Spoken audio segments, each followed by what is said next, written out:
Welcome to the Lost Lowdown Podcast 149 with your hosts Claude and Justin. What's up, guys? We're back, continuing our Season 3 commentary series with episode 319, The Brig. Uh-oh. Where's the Brig? Put him in the Brig. Put him in the Brig. So we're continuing on this Season 3 journey. We're getting towards the end here, which is nice. Yeah. This is I would say the official start of the end. Yeah. Because we're heading into we're gonna take a kind of in a way for the plot, like a detour. But it's obviously a detour with long-term ramifications, more or less. And yeah, after that, the season finale basically starts as soon as they get away from the cabin. So, because he's still lying there in that ditch in the finale, ready to kill himself. So. Oh, yeah. Yeah, because he's really suicidal when he gives up hope. That's his thing. No hope, must kill myself. Yeah, exactly. So yeah, this episode is definitely a pretty pivotal one, not just for Locke, but also for Sawyer. I would say it's a big moment for him.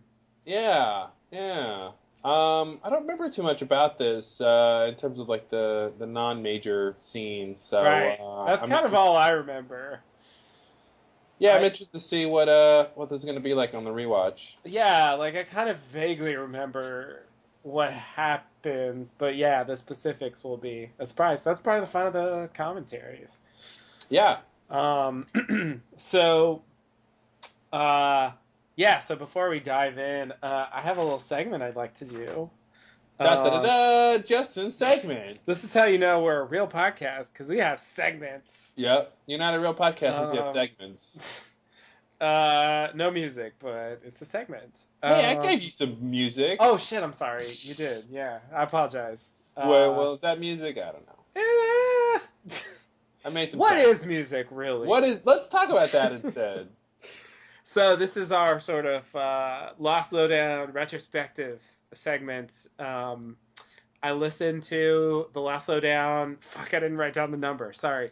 The Lost Lowdown for Catch 22. It should be like 20 something or other. And it was fun one. I recommend it to all of you. It was like really entertaining, at least for me, not having heard it in so long. Yeah. And not to, pat myself on the back or something, but, Podcast 29. There you go. Thank you. 29. It's still out there. It's from April 18, 2007. Yeah. So, 8 years ago? Yeah, I guess so. Yeah. Wow. It's pretty old, but but it was really entertaining. So we we really didn't like the episode. The funny thing was that like we didn't dislike Desmond per se. We just didn't like the episode. It sort of felt to me like we didn't identify the problem with Desmond in the episode. Like I felt like we kind of circled around the issue, and we talked about other stuff that was bad about the episode and aspects of the writing that didn't work and like the overall plot being kind of crappy, but we didn't zero in on the problem is like Desmond here. I think that was our new insight. Yeah. Because you had like this whole thing about you did this thing where it was like 5 things I never want to see on Lost, or I never wanted to see on Lost. And it was like it was all stuff from that episode. One thing you really thought was stupid was the idea that they sell Jin on going with them on the trip because just as like a camping excursion. And you were like, it's stupid that they're going camping because they camp every day. Yeah, every day of their lives is camping. Going camping means nothing the way they're living. So like, why is that appealing? Yeah, that's a good point I made. Yeah, I have to agree. it was just like, you were just like, that's such a stupid reason to get him to go. And you were just like, that's the best they could do. Like, yeah. And you were really not happy with that situation. Nice. It was the, Catch-22 is the first episode where I did the scene by scene recap. Oh. We specifically talk about that, and it's like at the beginning it's super awkward, which is part of why it's fun to listen to, because I was not comfortable doing it at all, obviously, and so it's just like, and we start our show, and it was just like it was just silly. I think I got comfortable with it eventually, but man, it's awkward and hilarious, and sometimes I just describe things in a really silly way. And I confused myself about what happened. Good. Yeah, I was really confused about the helicopter. I mean, I know we talked about that again in the commentary, that just like the way they filmed the helicopter crash is just not convincing. Yeah. And it was so not convincing to me, I just didn't understand what happened. Yeah, I remember that. So I was just like, asking you to recap it for me because I didn't understand. Like I thought that Naomi dropped in the water because it seemed more like a person splash. Yeah, you can't get the perspective to see how far out that splash is to go, well, it's far out, that's why it's such a small splash for the big helicopter. Yeah. Because if it's close and it's small, then it's a person, or a smaller object. But if it's far and it's small, then it's a big object. Right. Yeah, and they're cutting corners on the budget so much that they don't show you any of it. Yeah. Like the two helicopter shots are a red light in the darkness in the sky and then a splash. Yeah, exactly. Yeah, and that's just it didn't sell it for me. And the red light was her parachuting, I guess. Oh, you're right. I think that is her parachuting. I was thinking it was a helicopter. Yeah, it was like some kind of beacon or something. Yeah, and see, I thought, I had this crazy, I thought that it was an airplane that sounded like a helicopter. I was so confused. Oh, what are those heliplanes? Yeah, because they say there's this line in the episode where they're like, that doesn't sound like a helicopter, or like they don't say it that way. They say that's not what a helicopter is supposed to sound like or something, and it's because the helicopter's crashing. Oh, but like I was like, oh, maybe it's not really a helicopter, it's an airplane, and I thought like the light was an airplane, and this whole extra, I was just way off base, obviously, which was hilarious to listen to, and you had to just correct me on everything involving. Here's a question. Sure. Holy crap! I don't know if you've ever asked this. Go for it. How did the helicopter get through the time barrier? Don't make that sound. That's funny. Accidentally? I don't know. I mean, it crashed, so that makes me think that it didn't go through the correct bearing or something, and so. Is that maybe why she's disoriented too? Mm-hmm. I would think so. Oh, that's something they sort of pick up in season 4. Yeah, okay. Yeah. I hadn't really thought of that, but it seems logical. Yeah, because I was just thinking, why is it a helicopter and not a plane and all that stuff? And it's like, how did it even get through the barrier? Yeah, that's a good question that I wasn't thinking about at all. We didn't know there was a barrier at this point. Yeah. At least not so explicitly. It was like, it was more of a theory, or Desmond just kind of sailed around, and it was sort of like there's some kind of thing, but is it actually literally a barrier there? Yeah. There was a little mini Grindhouse review embedded in the episode. I guess you had recently seen Grindhouse, and I had not seen it yet. Mm-hmm. And so you gave a brief thumbs up to Planet Terror and thumbs way down to... Nice! My views have not changed. So, I stand by not particularly liking Planet Terror, but you were definitely right about Death Proof. The other thing that was weird about our dialogue about that is that apparently at the time, at least my insinuation from what we were insinuating is that we didn't like Jackie Brown. We make these comments that kind of suggest that. I don't know. I remember like Jackie Brown really disappointed me when it came out because it wasn't Pulp Fiction, but at this point I feel like it's really good. At least to me now, it's like the last really good Quentin Tarantino movie. Yeah. And so it's possible that 8 years ago was before I realized how good Jackie Brown was, but I thought I would have liked it by then. Because, I definitely have to rewatch it and reassess what I thought about it, and then I saw kind of the magic and what was really cool about it. So that's interesting. Yeah, exactly. I was surprised that came up. Why did Jackie Brown come up? Well, just because we were talking about Grindhouse. Oh, I see. I don't know. I don't remember why Grindhouse came up. Yeah, that's the other question. I feel like Naveen Andrews, maybe? Could be. That's true. He wasn't. No. Now I remember. It's because of the opening dialogue between Charlie and Hurley, where they're talking about the Flash and Superman. Oh. And I said, like, that would have been cutting edge dialogue in 1991. And biting commentary from I know. It was a little harsh, but but I mentioned one called it wants its lines back. Right. And you were like, it's kind of like Kevin Smith, which is actually, I would say, the most accurate thing to say because it's specifically comic book based. Like, that's super Kevin Smith.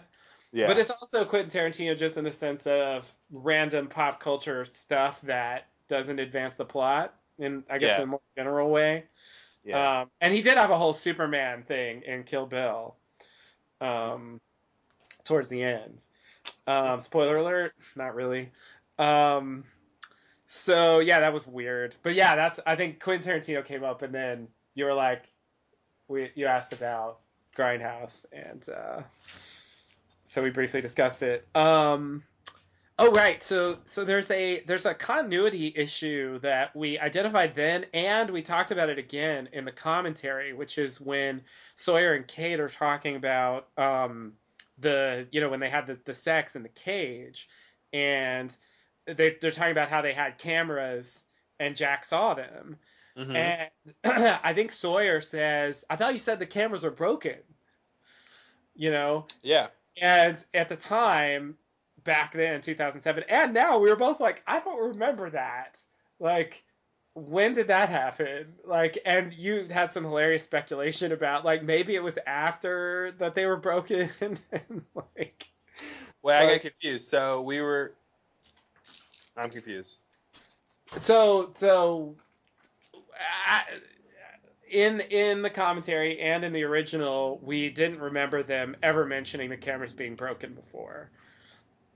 But you speculated in the original that maybe they were broken later, like Stranger in a Strangeland time or something, and the writers just forgot that they were later. But I searched, so I didn't search the later ones, but I searched through the transcripts for all the episodes before I do, including with the one where they actually do it. And I searched for camera just to see if anyone, and I looked at every instance they talked about the camera, and there was not a single line that said the cameras are broken. So I have no idea. And I'm a little confused because now I feel like I remember somebody saying the cameras were broken. So I'm confused that I'm remembering something that I said I didn't remember. Well, Sawyer said it in Catch-22, but you remember it from a different time? Yeah, I feel like there's some reference to the cameras not working. Because he's saying...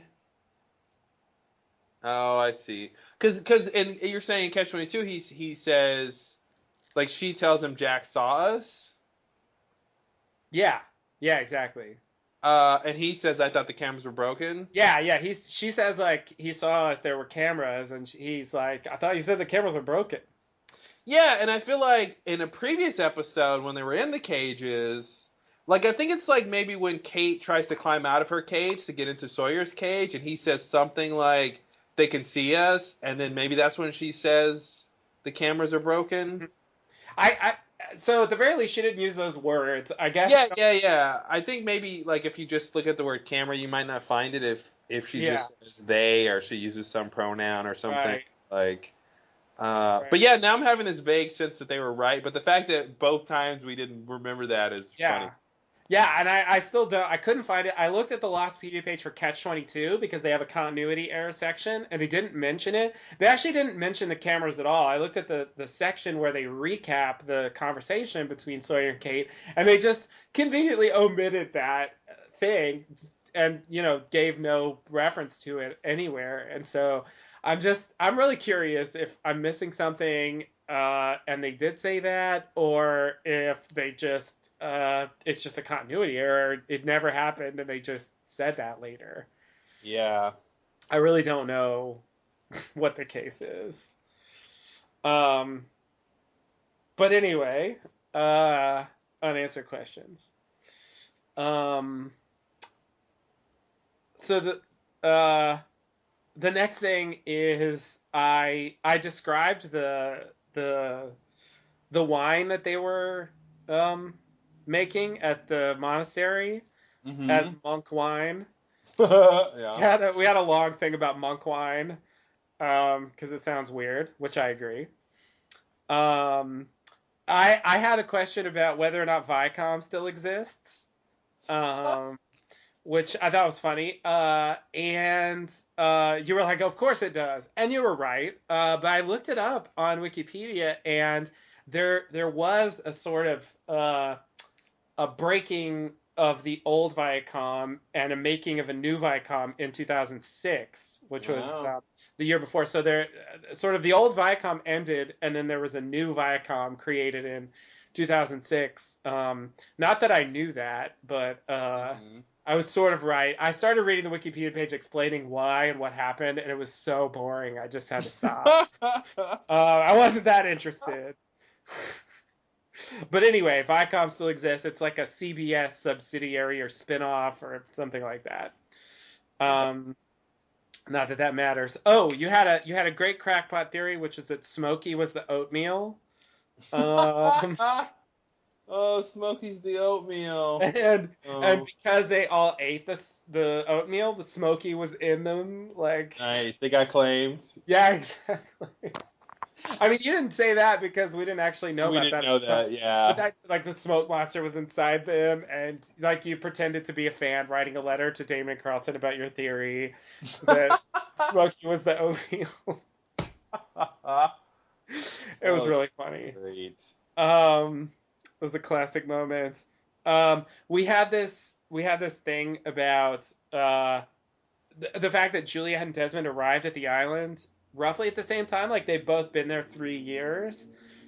And I had this extra theory that, like, Juliet's arrival caused Desmond's boat to crash. Like, it created some disturbance that, was the reason why he I remember crashed that. on the island. Not true, by the way, but yeah, no. I thought there might be a connection, but there's not. It's just coincidentally they both arrived there roughly around the same time. Yeah. They never connected them.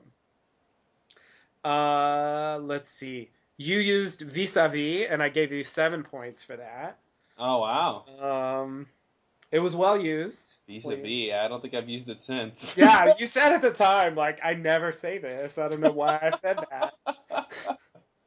Yeah, that's like when I said a shoe the other day, like another podcast. It's like, yeah, I didn't know why I brought that one out, but yeah, it's a weird one. Brian K. Vaughan was a writer on Catch-22. I guess he's involved with Under the Dome now. I just talking about Under the Dome, yeah. BKC. Just learned that like seconds ago, but he we suspect that his big contribution, or at least a contribution of his, was the Superman versus Flash conversation, since he's a comic book guy. Oh, that's right. Most famous, I think, for Y the Last Man. I didn't read it myself, but I know someone who did, and the ending was apparently a letdown. That's all I can say. What's The Last Man? Why the Last Man? Why the Last? Oh, Why the Last Man? Yeah, yeah, yeah. Okay. Yeah, it's the Y chromosome because he's a man, and you know. Yeah, got it. There you go. We had a long conversation about Superman versus Flash, which was really lame on my part because like I didn't know anything about the Flash, and you were like, all you need to know is that he runs faster than Superman. Yeah, that's the only thing. I was like, I can't. And then I was like, I don't understand, and I stand by this. I don't really understand the Flash, like, as a superhero. Like, it just seems like not like a lame power because it's cool to run fast, but it just seems like maybe not the most useful in terms of fighting bad guys. No, and it's super useful fighting bad guys because you're faster than all of them. But okay, but I mean, okay. I was just imagining like all he could really do is just run away or like run. No, I mean like obviously it's physics, right? So he's got super like if he's running fast and punches, the velocity and the force impact is huge. Okay. Yeah, and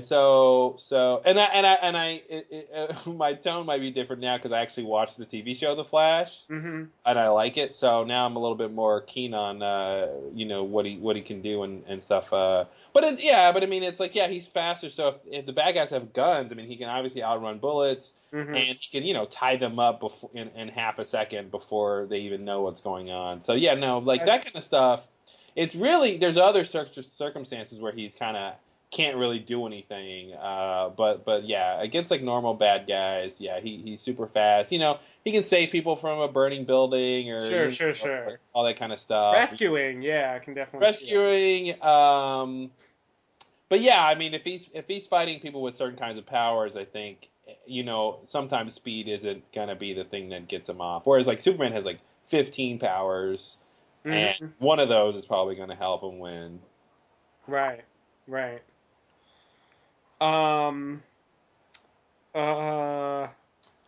At the time there hadn't been a Flash movie or anything, so we were just like, interesting. I don't know what to do with the Flash. Right, so the Catch-22, the book, Naomi has a copy of it. I guess it's in Portuguese. Yeah. And I think we talked about this, but that was clearly a misdirection, I think, to make us think that that it's the people that Penny had looking for Desmond, because they were speaking Portuguese.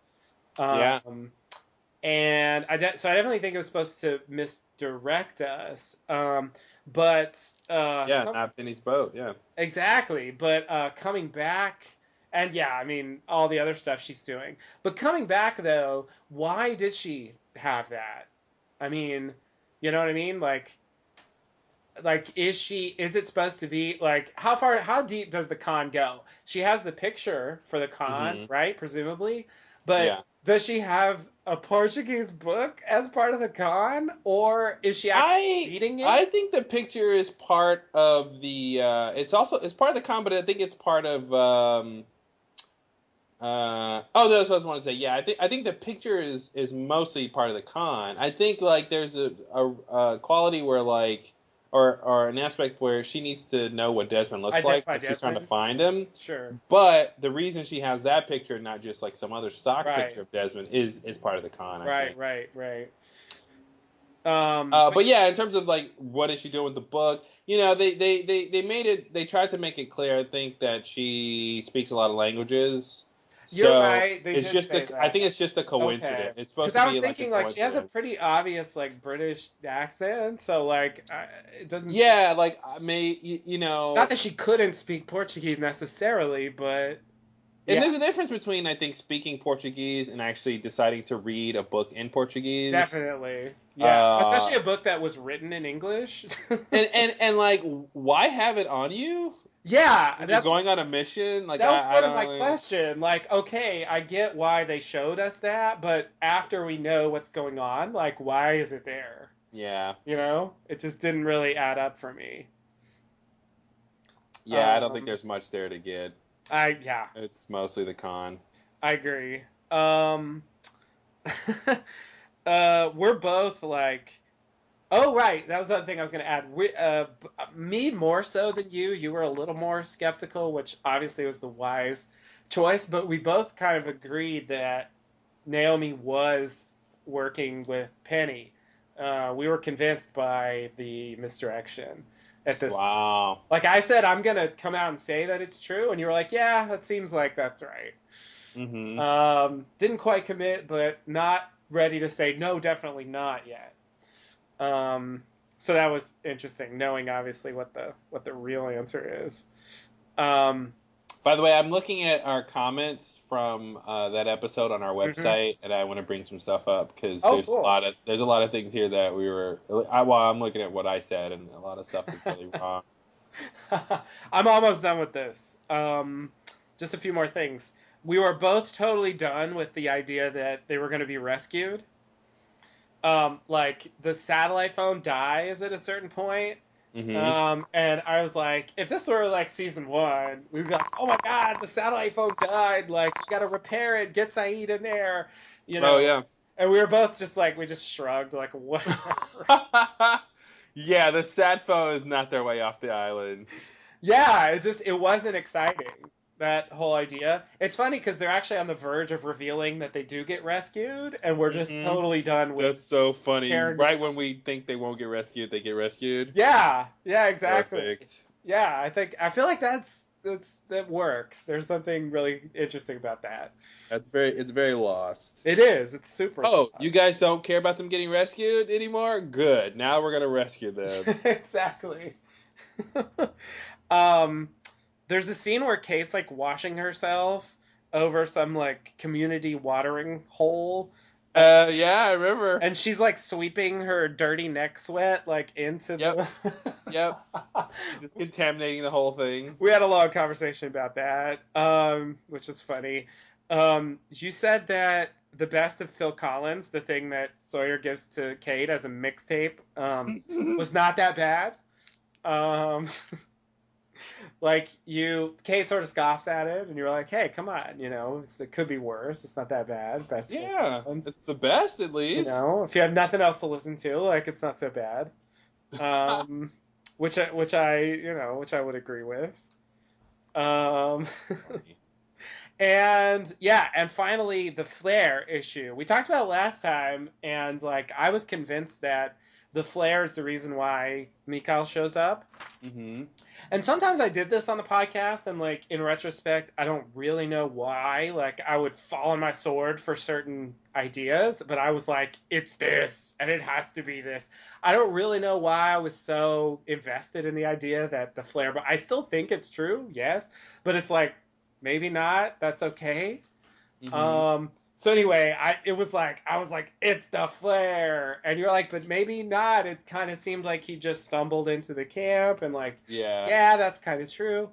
So anyway, I don't know, like, I do not understand my old sort of fixation with like, there's this thing that doesn't matter at all, and like I'm deeply committed to this interpretation. Like it's weird for me, especially now the way I think about this show. Like any attitude like that is, limited or bound to fail at a certain point. So I feel like almost anything's worth considering at this point, and it's like, that's the kind of thing where I guess I would say the same thing as I say about Kelvin and Radzinski, where, I think Radzinski killed himself if I had to say, but like it's 100% possible that Kelvin killed him, and it doesn't really matter to me that much what the answer is. Yeah. So I'm fine either way. I would say the same thing about this. I think the flare brought him there, but it's very possible that because the show operates on coincidences a lot. Sure. From a structure aspect, then what was the flare for? Right. Why even have that scene where he accidentally shoots the flare off? And It's like, well, the only really reason is the payoff for that setup is Mikhail coming in, and it could be a coincidence. Yeah. He could have said, "I saw the flare." Mm-hmm. And he didn't. So they're not above. They're not above throwing in something and not really paying it off. Like, yeah, it's like, hey, this guy's following us. No, I saw the flare. I thought you Right. were, but yeah, no, it's one of those things too. Yeah, with Brzezinski killing himself, it's I guess I'm 51-49 that Kelvin killed him. Mm-hmm. But yeah, it's doesn't matter. Yeah, I think I'm 51-49 that he killed himself. It's very Nice. I'm very indifferent about the whole thing. I just think that seems like that's what they tell us, and there's no contradiction, so I'll just go with it. But it Well, that's doesn't. what a murderer tells us. Fair enough. No, hey, 49, 49. I mean, you got a point. And same Well, thing with that's why it's 51 to me. right. I see what you're saying. I see what Yeah. you're saying. Yeah. No, it's really just I guess I'm prone to, if they tell us an answer on screen and they never tell us it's wrong later, then I want to believe it, even if obviously, as is the case almost all the time on Lost, the source is not reliable. Mm-hmm. For various reasons, especially if he is himself the murderer. Yeah. So yeah, I mean, it's very possible, and I don't know, that story could be more interesting.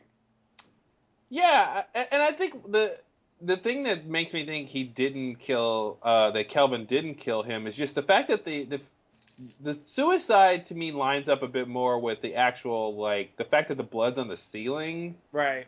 which would make sense if you put the gun under your chin and Yeah. shot. Yeah. If Kelvin killed him, I would expect the blood to be on the wall somewhere. Right. So it's kind of like, yeah, I don't see I feel like Brzezinski is like, I mean, suicide's a sensitive topic, but like I think he doesn't seem like a person who would kill himself. Mm-hmm. But he's also like annoying enough to be, I think, the kind of person who'd be like, well, I can't get what I want, so I guess I'll kill I don't know. Like Locke. Yeah. God. They would have been best friends. Yeah, too bad they never got to meet. Yeah. Yeah, no, I agree. I mean, I feel like his later characterization definitely throws it into a different light.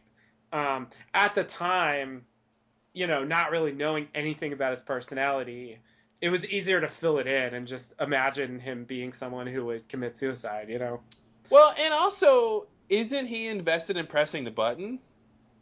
Yeah, you would think so, right? I guess I mean, if anybody knows if the button should be pressed or not, it should be him, I think. Yeah, I would have From to the, agree. from starting that whole thing. So it's He like, designed the whole thing. He knows, yeah, what's going on. yeah. So I mean, unless he's like, hey, you press the button yourself, I'm just gonna kill myself, even though he knows that makes things worse. But it's like, well, I'll be dead. Why do I care? Like, I don't, maybe he's that horrible of a person to not care if the world ends or whatever. But yeah, it seems like he would not do that if the button needs to be pressed. That reminds me of this weird thing we talked about in our retrospective, season 2 retrospective, which we did very shortly after season 2, where we talked about the thing with Kelvin and Desmond, where like Desmond comes out and sort of confronts Kelvin about running away, and he's like, hey, what about the button, and what about saving the world? And Yeah.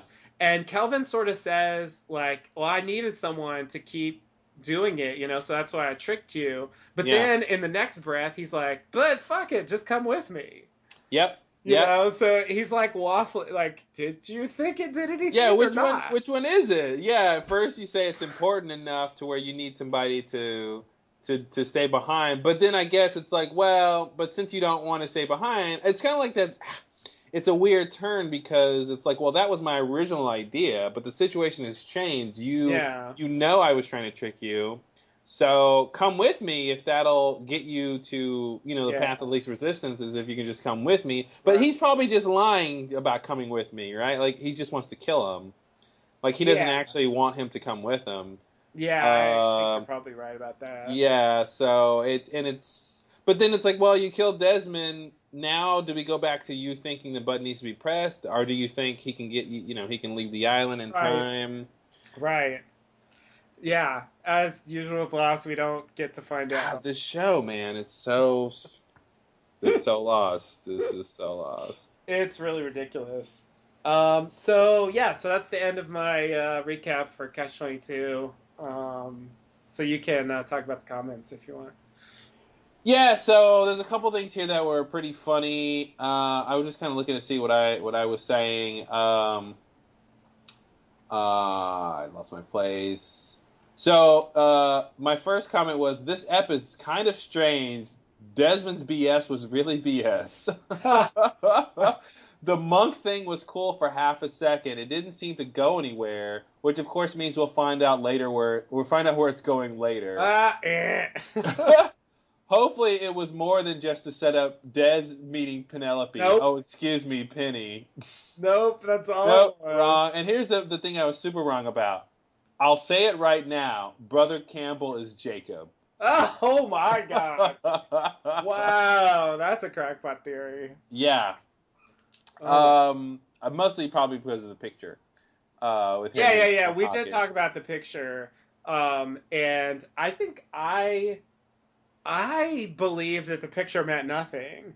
Mm-hmm. Which was very much on the right track for some reason. Yeah, that's strangely unjusted of you. I know. I was just like, I think it's just a little Easter egg for the fans. So it's just totally what it is. Totally what it is. I still find it strange, like I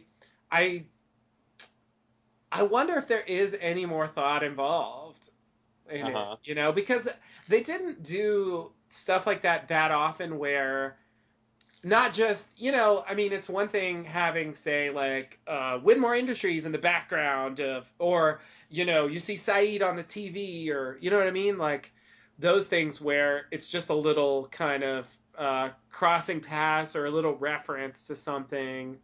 Like, specifically having a picture of her on his desk. I mean, it just seems like there has to be an explanation for that within the world, right? Yeah. Like, what is it? I mean, did she just buy a lot of wine, or like, Well, and he's a monk, so he's celibate, right? I think.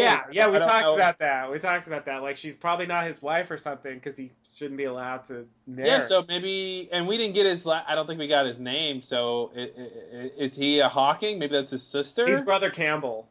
Oh, we didn't get his name. Yeah. Brother Campbell Hawking. Brother Campbell Hawking. Yeah.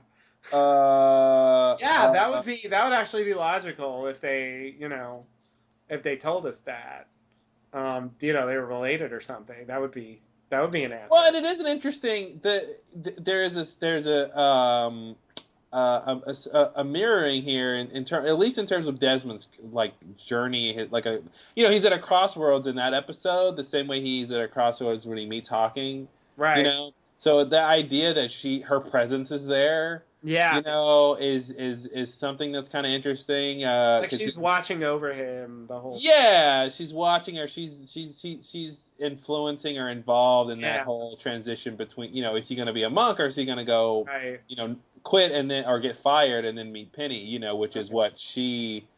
Or actually, she doesn't want. Wait, what does she want? I guess she wants him to meet Penny, but not to marry her. And then leave her to go to the island. To press the button. Because he'll never press the button unless he leaves her because he loves her and he has to prove. Because that's why he enters a solo race, to prove his honor to Widmore. Yeah. So that he can be worthy of Penny. And so, you have to have Penny to have him doing the only great thing he'll ever do.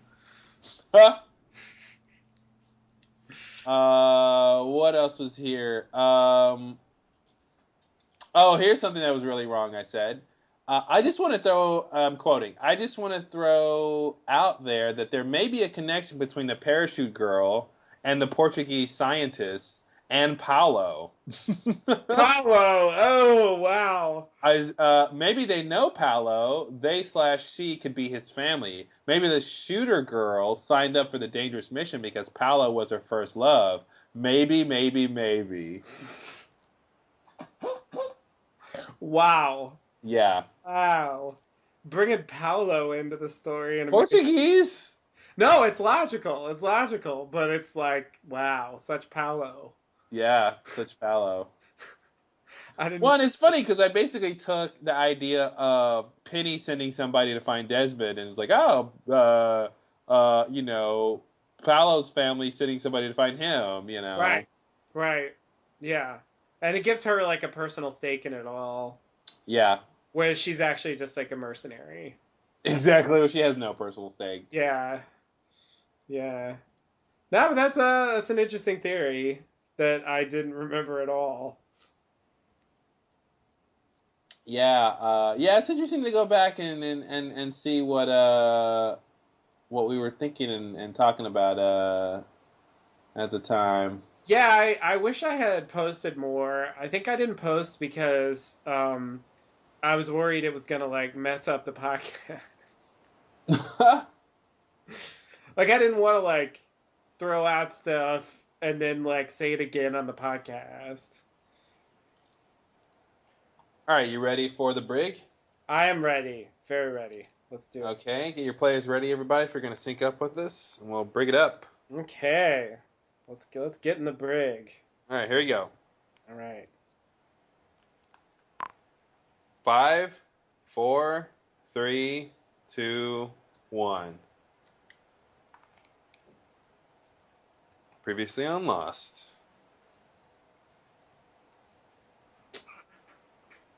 Get over it. Get over it. Actually, and get out of here. And there was Jacob on the bench. Oh, right. Jacob on the bench. Yeah. Because he knew? Or did he? Yeah, that's a good question. Was he there just to touch him? But why did he know to be there? Imagine there's a box. It's a box. Like, it's such a strange metaphor. You're right. Let's hope that box is big enough to get a submarine. That makes this show seem ridiculous. If I tuned in for the first time, I'd be like, in the water and like he looks all cool. Like there's like 3 moments on the show where he's that higher status than the person he's talking to. Yeah, totally. And Ben even wanted him to do it. Yeah, exactly. So he's just wrong. But that box metaphor is so like that's not how anything on the island works. Where you just imagine up something and you get it. Ben couldn't even get surgery. Yeah, I know. It's weird. It's a weird thing to sell to us. I feel like we already should know that can't be true. Yeah. Oh, look, reading the files. Oh, he's reading files.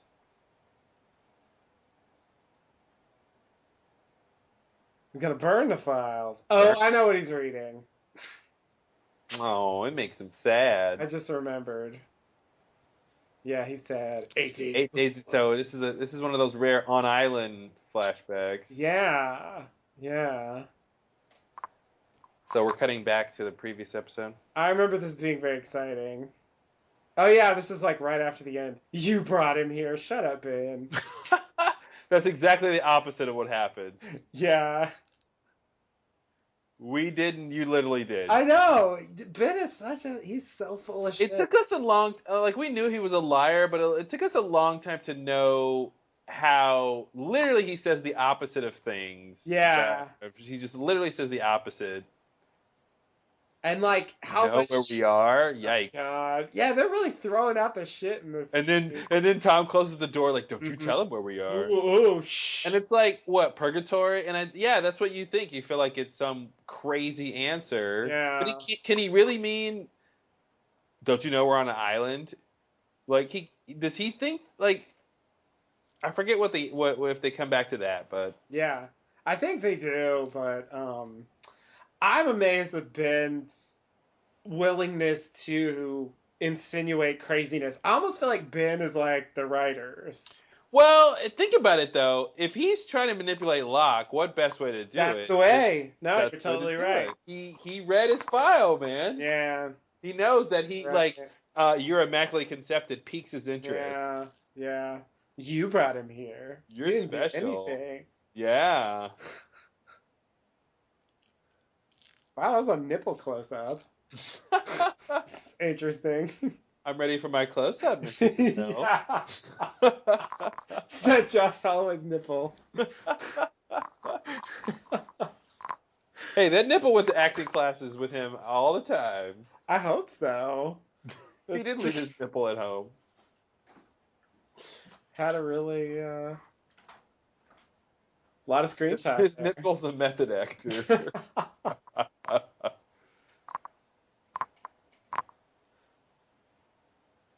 Oh, right. You said on the podcast, the Catch-22, that Kate's tent was her boudoir. The boudoir, nice. That was hilarious. Because when you call it that, like, you can't do anything else but seduce people there. Yeah, oh, for sure. And, you know, I looked up the definition, having, like, learned a little French since then, and, like, that literally is what it means. Oh, wow. That's the connotation. Yeah. Okay, nice. Like, it's completely correct to say that. Oh, yeah. Camping. Shut up, Jen. So they're going to go camping, which makes no sense on the island. Yeah. But they don't want Sawyer to go. They have to hide it. Yeah, because Sawyer's Sawyer can't go because of this. Right. Because Smokey's going to come out and get him, right? Because he's not supposed to. Because Desmond didn't see it, brother. Smokey Vincent? No, okay, wow. Smokey Vincent flashlight. Hello. Hello, James. Yeah, I mean, I guess it's momentous because he hasn't been back to the camp for a while. Yeah, I kind of forgot that. It seems like what's the big deal? Yeah, when did he leave? I guess he left when they all went to, like, follow what was on his stick. Oh, when they didn't care to find Jack? Yeah, when he didn't have the motivation, yeah. Yeah, he didn't have the motivation to find Jack. So weird. And they've forgotten about the stick completely by this point. Yeah. This is my follow-up tour. Does he know about the submarine? Apparently. How does he know that? I guess Kay told him?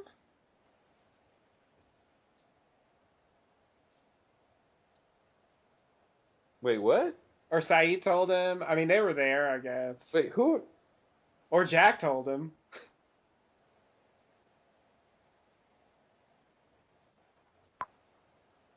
He attacked us. He savaged us. I'm so confused. What are you confused about?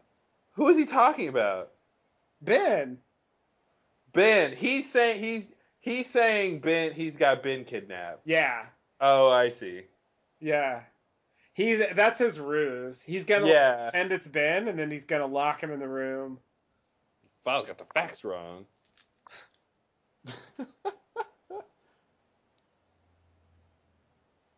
Right, of course it's in the file.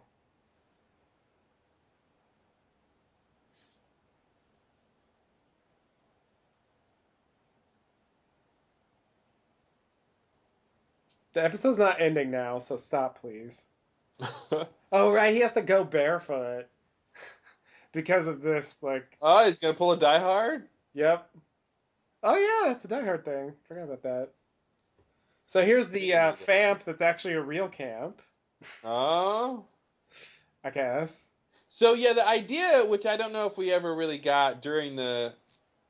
It wasn't really crystal clear. Well, it was, I guess, but it was just weird how they were moving. But it's like, they were at the barracks. Yeah. They decided to leave. So now they're camping. So they just took their camping gear with them. Yeah. So they can camp. And they're all moving to the temple. Yeah, that's the idea. The ultimate destination. Cindy's line, they've been waiting for him, that whole thing. Oh, yeah. Is that the time travel? I feel like they never nailed that home. But it's funny how he became Prophecy Boy because he time traveled. He created his own prophecy by time traveling. Yeah, which is a great way to create a prophecy. It is. Go back in time and tell people you're important in the future. It's such a cheat, and like now he can think that he's important and just be. The question is, why are they just now finding out about this? Finding out about what? About Locke. Like they should have been waiting for him all this time. Well, that's what she said. She said they've been waiting for him. So I'm assuming they have been waiting for him all this time. I agree they haven't portrayed that, but yeah, that seems to be the claim. Oh, right, and then Ben implies that there's so much crazy shit in this episode. Like, just Locke's mere presence is making him heal faster. Yeah.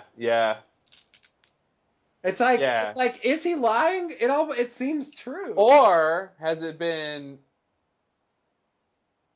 You have no. Or has it been like 5 to 7 days since he's had the surgery? Mm-hmm.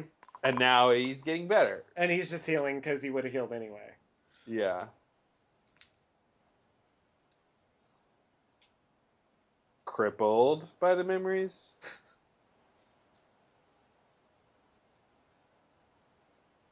Uh-oh. Sounds like Helen. You brought him here.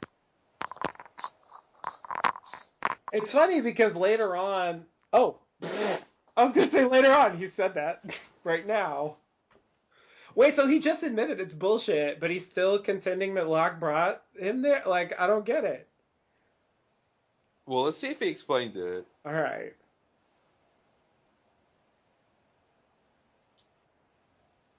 I feel like he's just saying figuratively you brought him here, even though he seems to be saying literally you brought him here. Okay. I guess he's saying there's no magic box, but you're responsible for him being here. Yeah, he really should true say, in a sense. He should really also include you brought him here figuratively, not literally. We literally brought him here. But he literally claims that they didn't bring him there. So yeah, like. Well, no, he didn't say that they didn't. He did say we didn't he? Because Locke says I thought he said John did. No, I thought he said we didn't. Yeah, also. You're right. Yeah, that was the lie part. That was the lie. Wow, there you go. Part of it is a metaphor, part of it is figurative language, and part of it is lying. Okay. God. He's worse than the writers.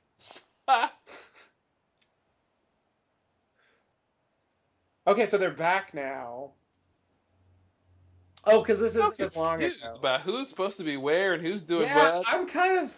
Are they back or haven't they gone yet? Which one is it? Naomi's in there, right? So they're back. Oh, they're right.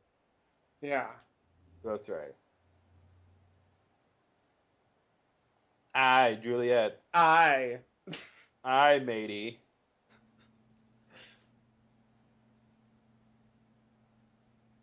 What did she say? Oh. Yeah, I'm not that she was on a boat, I guess, but it's weird that he's not mentioning the fact that they're all dead.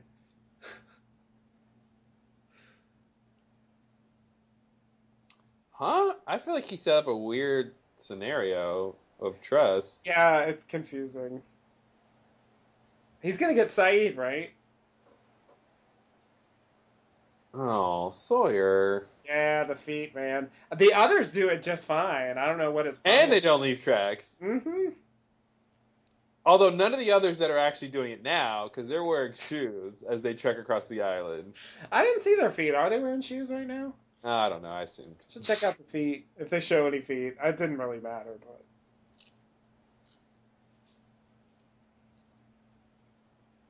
It does say that.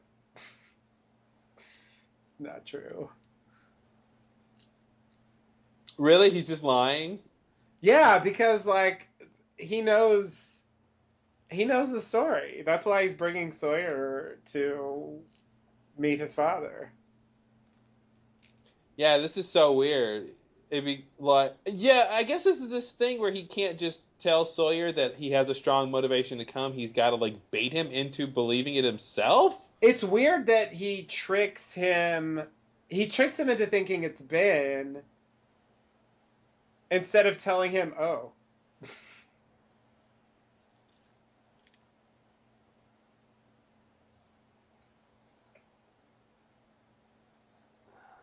Oh, Locke can't even do a con right. Yeah.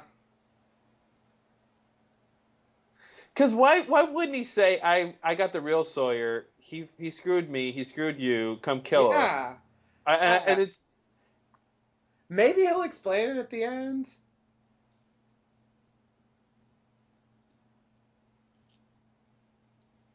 See, I feel like they could be having the same conversation, but about instead of Ben, the actual person.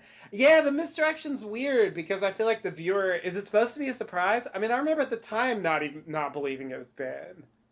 Well, because we know where Ben is, right? Like, I mean, when they're cutting to Ben in this episode, he's not captured. Well, but I mean, those are flashbacks. Yeah, but I'm just saying, like, are we supposed to believe at some point he just takes Ben? That's what he's asking us to believe, but I agree it's not believable.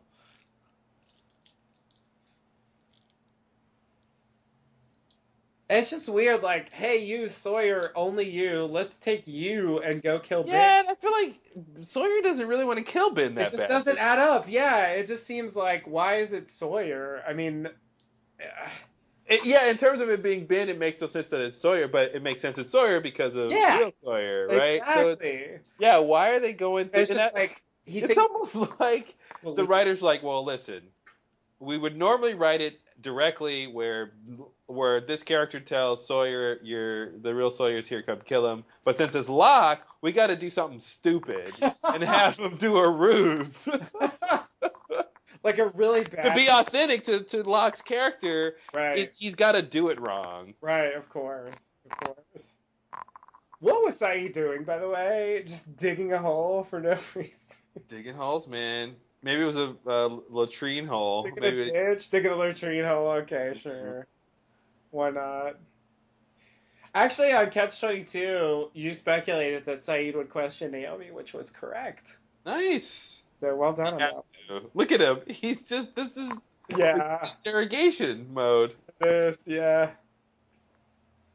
Oh, did it?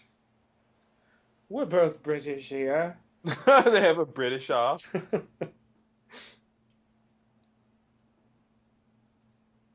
Nautical miles. That's how you know she's on a ship. He's getting straight to that. Mm-hmm. No.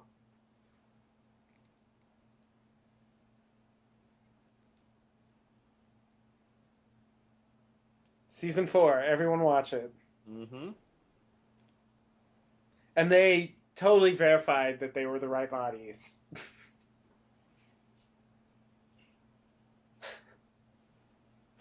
I remember being surprised at how they shrugged that off. Mm-hmm. Like, no, you're obviously not dead. Anyway. Yeah. And it's sort of like, yeah, you're right. It's true. So here's the other ruse. Yeah.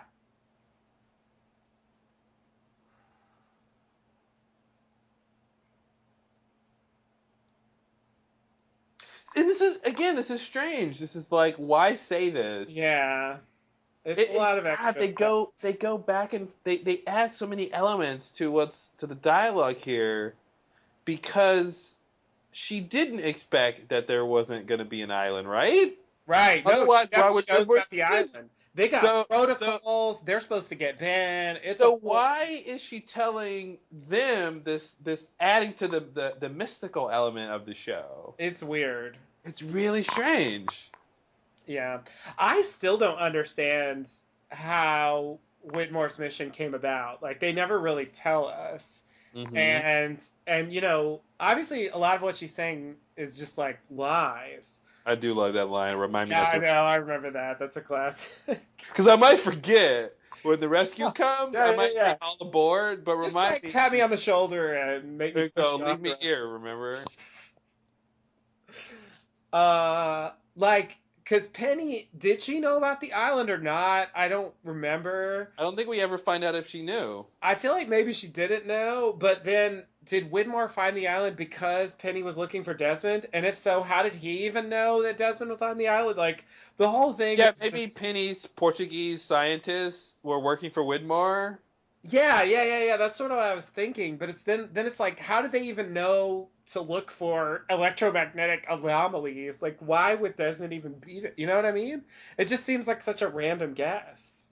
Well, I think there is a reason. I can't think of it right now, but something with the lighthouse maybe, and something with Hawking and Widmore. I don't know. I think there's some reason that Widmore might know about electromagnetism to look for. He is obviously directly involved with Miss Hawking, and obviously she knew that Desmond was going to the island, so perhaps it's as simple as that. Yeah. That's actually a pretty good explanation. I didn't think of that. All right, shoes. I don't know if they're going to show feet. There's a foot shot. What do they call it? Gratuitous foot shot. It's time. This whole thing Ben's doing is weird. Like, I mean, is he just trying to set up Locke to fail? I guess that's maybe the obvious. Isn't that what he's always trying to do? Shoes. But it's a lot to go. It's a lot of trouble to go to just to make Locke look stupid. But I guess if Locke Well, is no, because he's threatening him as the leader of the others. Boy, as the leader, yeah. And he's like, this is the one thing Locke won't be able to do, so I'll prove to everybody he can't be the leader because he can't do this. But it's just like, if you only knew, like, you only think that because he said some stuff that he only knew because he time travels later, and you're telling him this now. Yeah. You know, it's like, he only knows he's supposed to be their leader because they tell him that after he's already told them that. You know what I mean? It's a time travel paradox. I'm confused how Ben knows Locke is supposed to be the leader. Like, who told him? I'm assuming it came from Richard, because he's the only one that I know for sure was there when Locke was time traveling.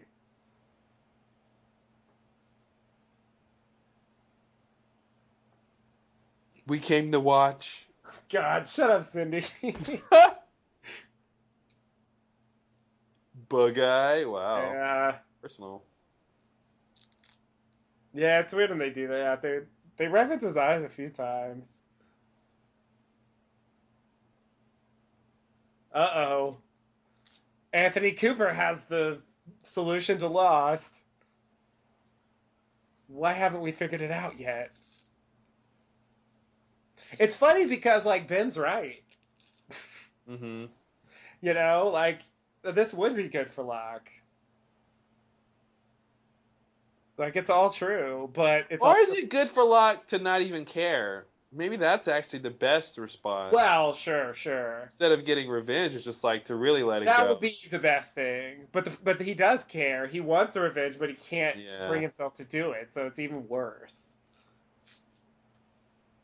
What's with the crossed arms, guys? Bunch of men disapproving of him. I know, like, and like, why? Why do they respect this ritual? I don't even understand, you know, like, what this is. I agree. There's nothing inherently that says in order to be a good other, you need to have let go of the past or something. Yeah, it's not a thing. Like, Ben hasn't let go of his past, I don't think. So it's like, you know, like,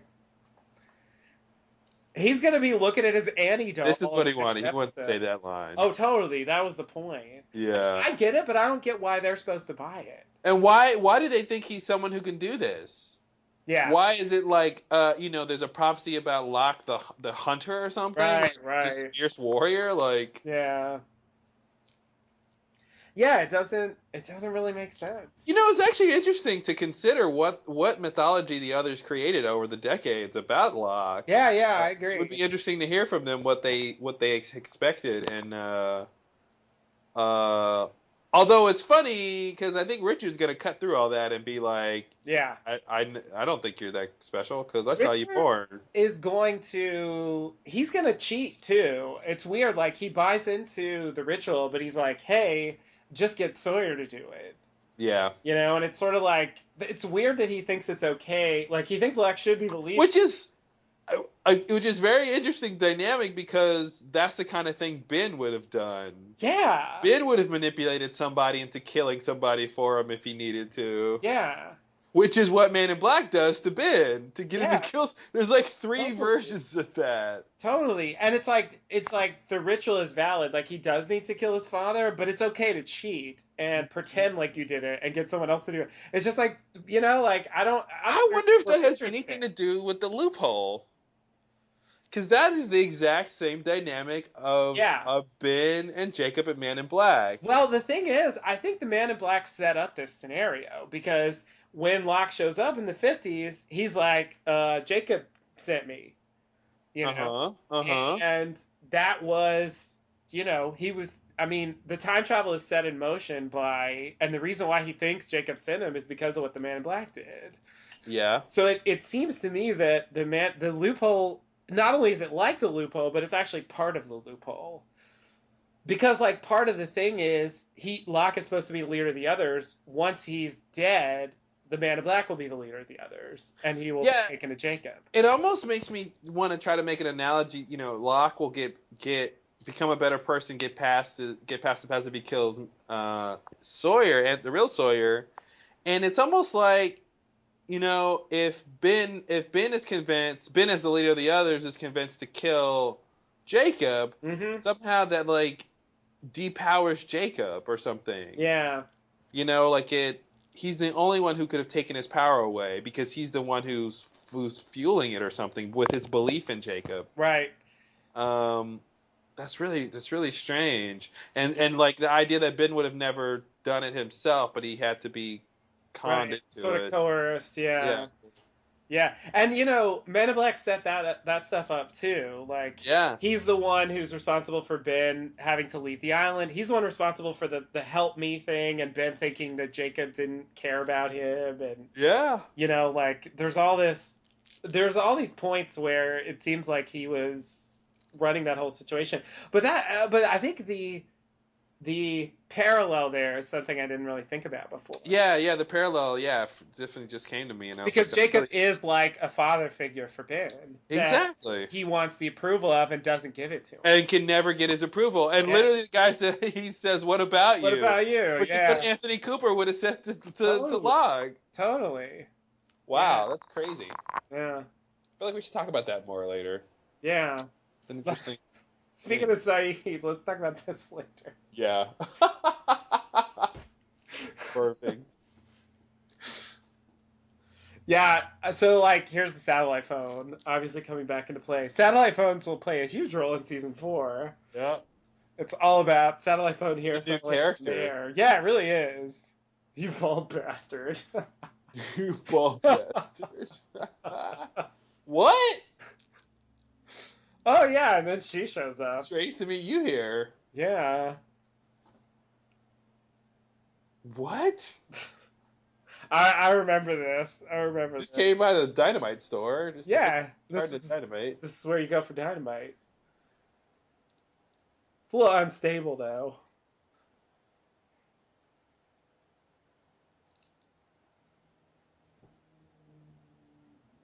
Be careful, it's unstable. Yeah. Don't arse yourself. So I guess we'll find out what she's doing with that dynamite a little later. Yeah. That was a little teaser. 2 days ago, I don't know why his hand was hurting. 'Cause I don't either. Did he punch the wall or something? What did he do?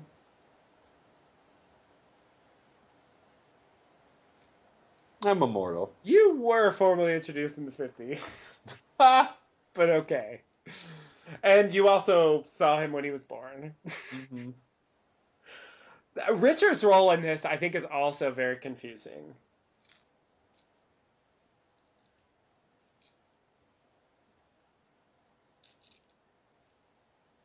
And he's questioning Ben, too. Mm-hmm. Which is realistic. He should be, because Ben has been crazy his entire life. But he seemingly lets him be the leader. And here, Richard says it's because Locke was able to walk when he crashed. Yeah, so they're like, oh, maybe this is a special person. Which, again, is, I think, interpretation that isn't necessarily true. Yeah. Which is strange, because you would think, well, if someone gets that, they must be special. But it's like, no, not necessarily. I think the island's doing things and Jacob isn't controlling every single thing that's happening. Yeah, I mean, the island has power, and, in a way, the smoke monster is, from the island, and, Jacob's not controlling that. So I definitely think there is that element. I do think it's still a question of what healed Locke exactly, but before we pass it up, that was the line where Richard's like, the fertility problems don't matter. Oh. Which I think is also interesting, given his role in that whole story. Like, Richard is a very mysterious character, I think, even though we learn his whole story. Yeah. Because, like, what he does is just hard for me to turn into a coherent, like, line of thinking. Sean boy. I read it in your file.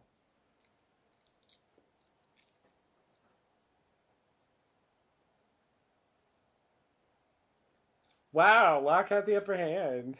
Yeah, look, he's whittling. I mean, that's Yeah. classic Locke. Like it's the opposite of the Locke who throws the dishes. Yeah. I think Man in Black Locke whittled too.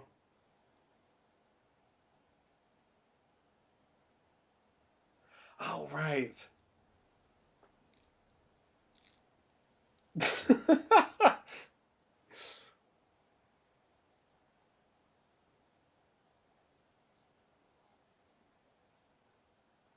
Oh, you think it's an island? Yeah, nice try.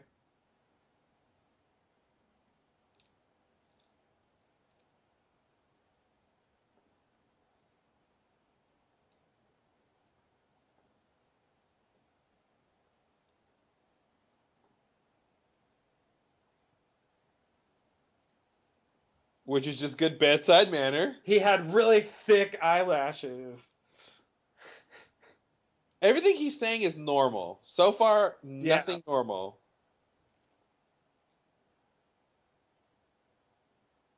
Okay. Yeah. Oh, he thinks he died. There's the key point. Yeah. How did he not get the news John didn't die? Like he didn't check up on He what never happened heard to on him the news? afterwards. I remember they said in the episode, Man from Oh no, here he Tallahassee. goes. Sorry. Oh. Oh, that's why he's dead. Oh, there we go. Okay.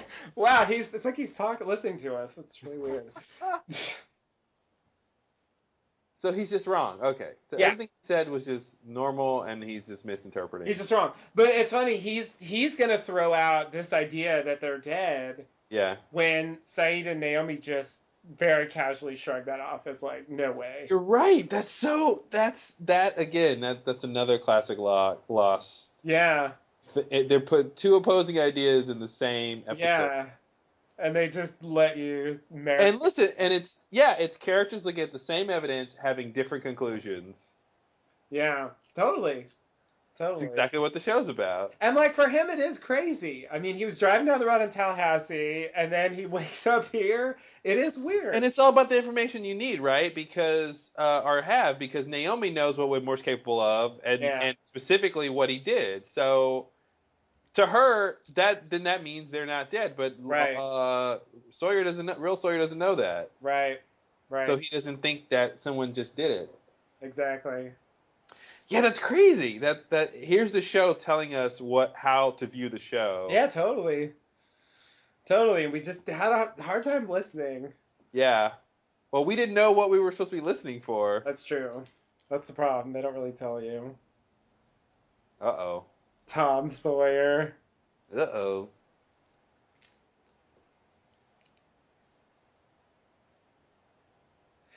You know, I was young and Huck Finn was taken. I'm confused about that. Is he saying it's an alias? Or is he saying that he named himself as a child? Like, no, he's saying it was an alias. He's admitting that it's an alias, but so he told people that it was people that knew he was a con man. No, he went around introducing himself as Tom Sawyer. I thought he was saying ladies loved the line that I was young and Huck Finn was taken. He was just saying they liked the name. They liked the line that he said, where he would say, "Hey, ladies, my name is Tom Sawyer." They thought that was charming. Okay. You're Tom Sawyer, like the idea that was his real name. Right. Shoes? Oh yeah, they totally got shoes. So much shoes. Shoes. But they're not in their other's gear, really. They're in their kind of normal clothes. So, right? Because aren't they? When we first saw them, they were more savage looking, fake beards and all. Mm-hmm. That's such a stand-in in the back. Yeah. Anthony Cooper was like, that was nice. Yeah, you're right. That whole clean up your mess thing, like, shut up, Ben.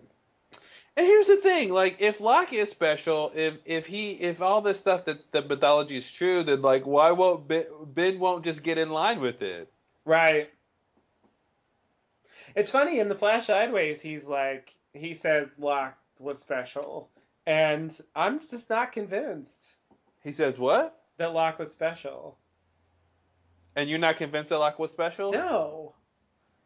Yeah, I'm not either. I mean, he's special in the sense of the role he plays, but like, not special in the sense of, Walt or Hurley or something where they have these like powers or some kind of, more supernatural quality. Like, I think he's just a guy who got in a really strange circumstance. Yeah.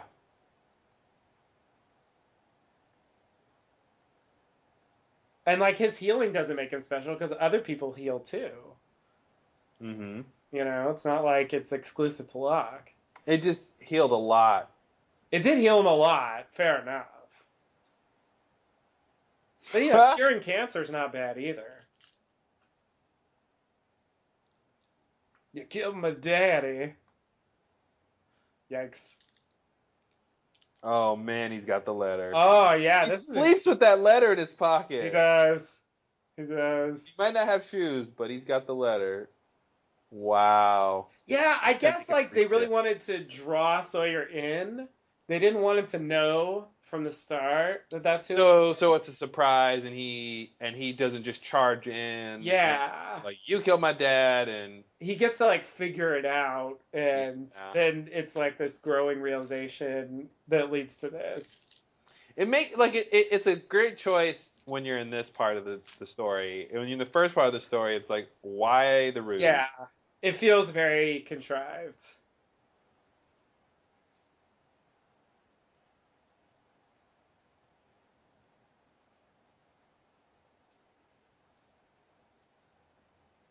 This is something like hearing Christian tell Jack you have what it takes. Definitely. Like, getting him to actually read the letter he wrote. Yeah.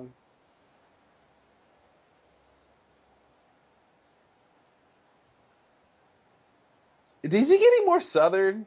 Yeah, I remember thinking that at the time, like, this weird accent comes out, and he didn't play him like that before. Yeah, he's getting Tom Sawyer, like. Because, like, presumably, like, when he was hanging out with Locke, I mean, he was conning Locke, but he wasn't using a persona. Yeah, but I think Anthony Cooper has his own speech pattern. And see, that was the thing that I got confused about, like whether Anthony Cooper was just another alias and we never find out his real name. I think that's what it is, yeah. But Anthony Cooper had a house, he had like an estate, like. And? But like an alias, like. How long has he been? But he could. I mean, he left with a bunch of money, right? So he can create whatever identity he wants. I guess so.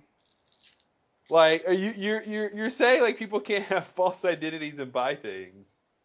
I know, but it's a commitment, Yeah, he's identity commitment. Of course it is. Yeah, he's trying to con people into. Oh wow. No, but I remember thinking that Anthony Cooper's supposed to be his real name, but I is he actually Southern and he was covering it up, or is he just taking the persona that he used with Sawyer's parents? I don't know. Like, it's just weird. It seems like he changes in this episode. Really, Anthony Cooper on the island feels like a different character to me. Well, he thinks he's dead. Yeah, well, that's a fair point. I guess that'll change your personality a little bit.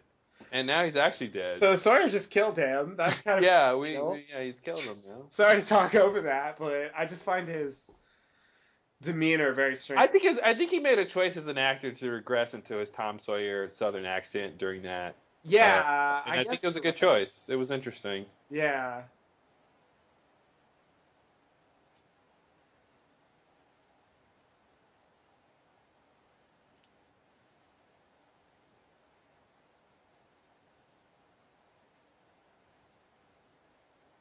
You killed my daddy. It'd be funny if Locke was upset. Yeah. Prepare to die. What was she eating? Was that boar? Like boar ribs? Boar ribs? Is it sushi? Like, what is that? Looks like pineapple. I don't know what the meat is. It's some kind of meat. Sort of meat, yeah. Yeah. Pork chops. Thanks for covering your mouth, Juliet. That's very polite of you. Mm-hmm.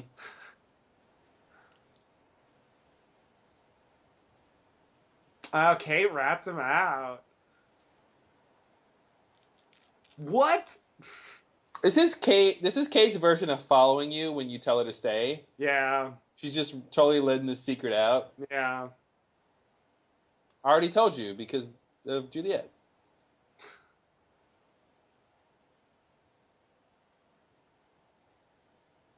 One quarter pucker? Yeah, what else are you going to do? I'm puckering over here. How what? I like that. I love that, yeah. How what?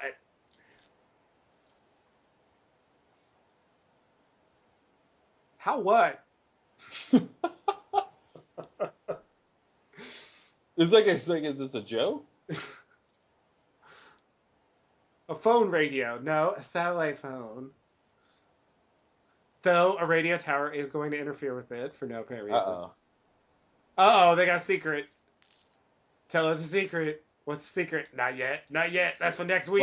Like Jack. Kate just told Jack this huge secret, but Jack's not gonna reciprocate. Yeah. She even wants him to do it. Yeah, it's great. Jack? Great drama there. Yeah.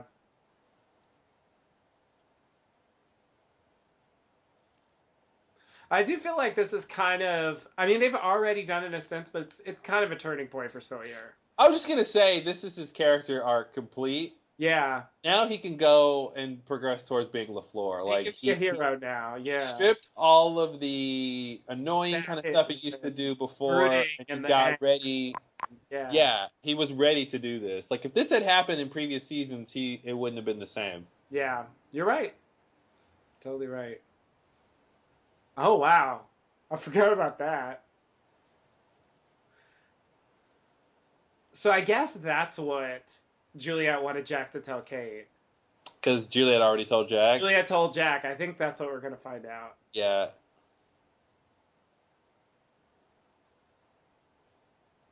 I'm never going back.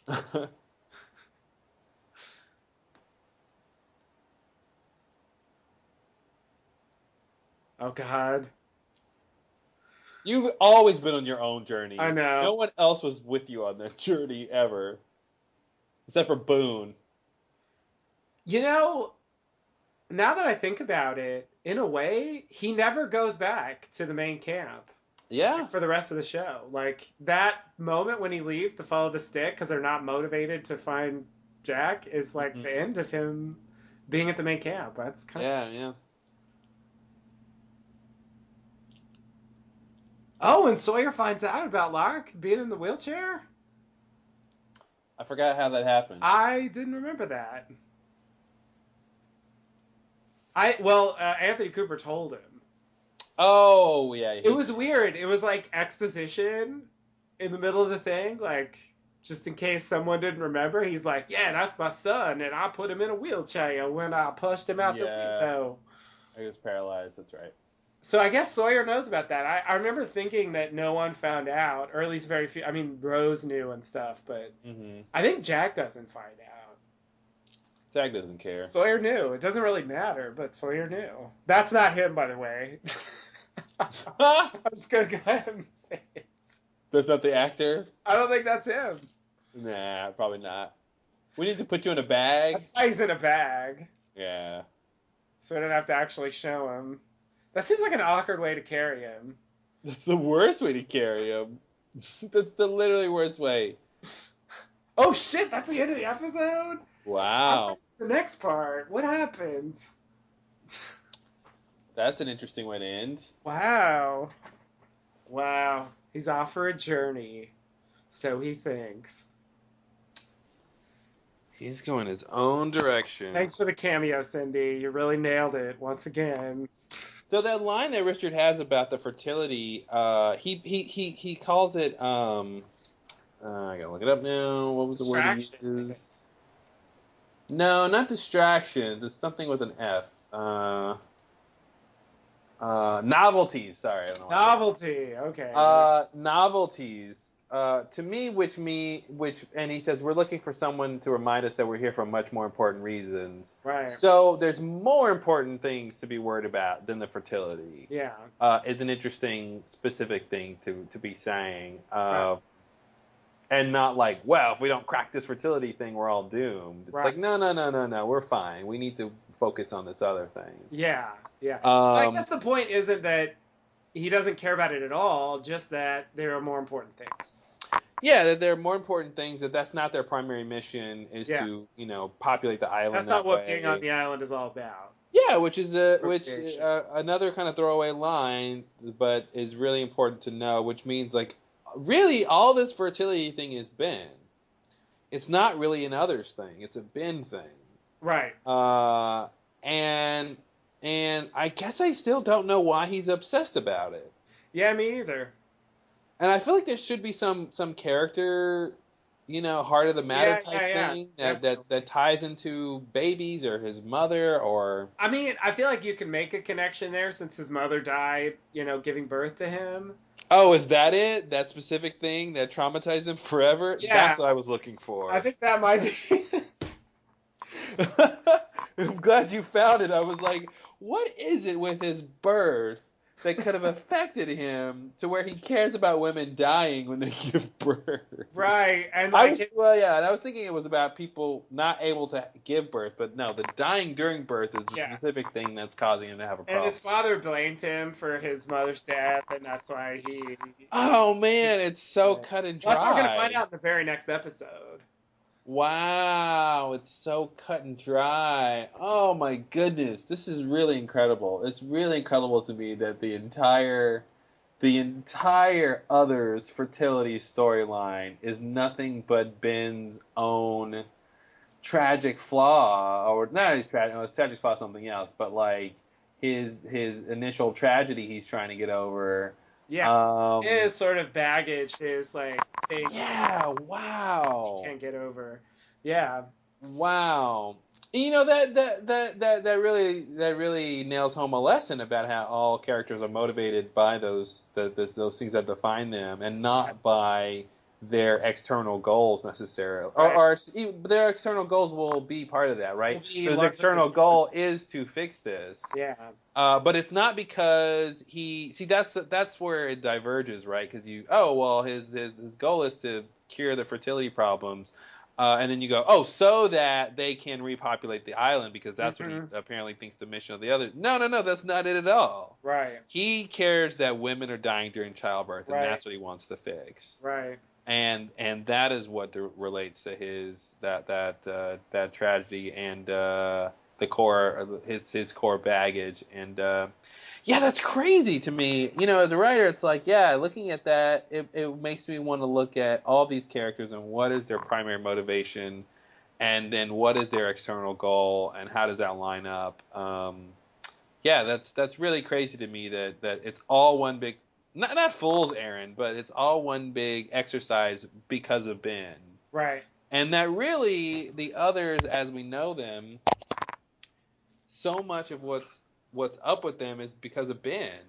And that's that's the weird thing, that we've talked about before with the others, is we meet them when they're not the classic others. We meet them when they're post Ben others. Right. And he changed what the others were about. So you were introduced to people who are not what they ever were before. Right. Which is really strange. And then later they say, oh, no, in the past they were different. Right.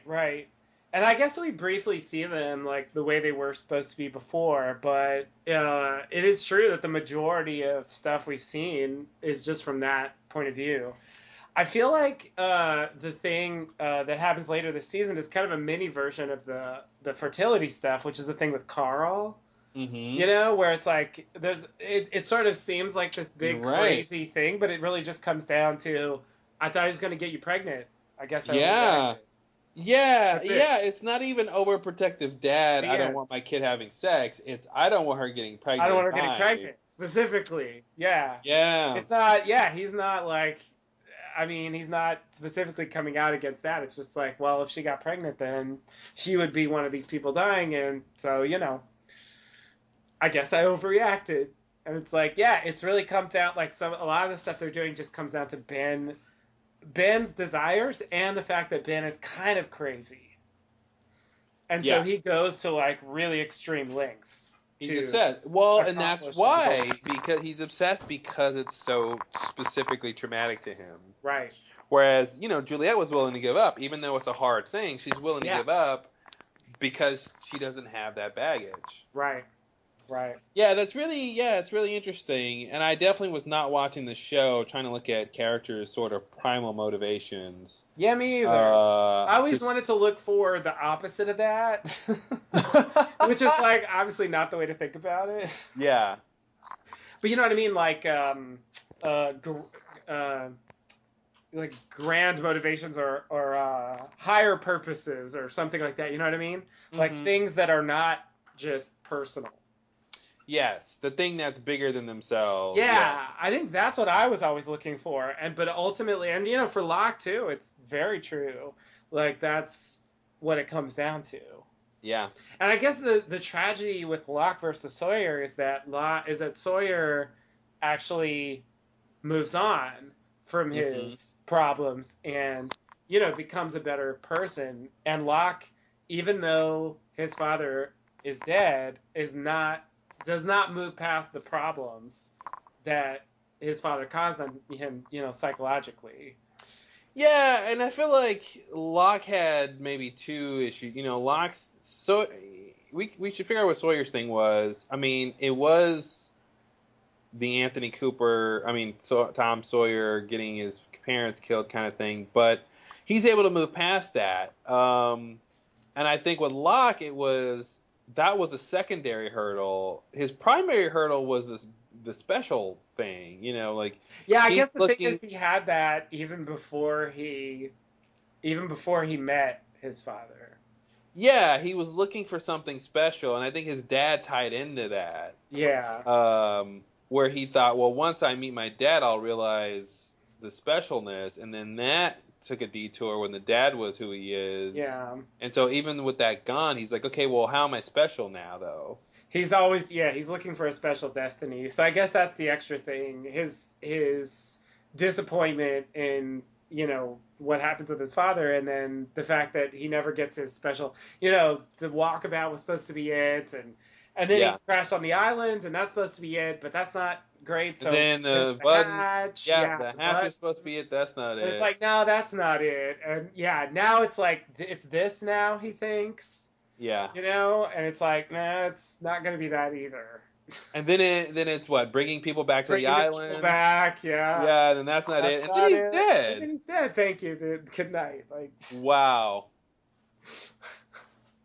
Every season he's got some huge thing that does not end up panning out. And yeah. His big destiny is just a big destiny. Yikes. Yeah, no, it's crazy. This was an interesting episode. Yeah, it seemed like it flew by. I don't know if I'm crazy. Maybe it's just because everything was on the island, and so like all the scenes felt. Yeah. It didn't feel like there was a lot of breathing room. Like we have in a lot of episodes. Yeah, and I think the cutting between the time periods made it seem weird too. Yeah, that's true.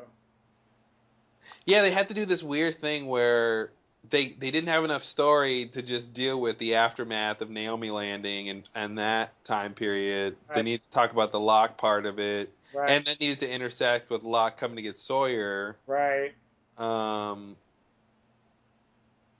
Yeah. Okay, so when we see them in the beginning, they've come back to the camp with Naomi. Yeah. But I'm kind of confused. Oh, wait a minute. Okay, hold on. Let me get this straight.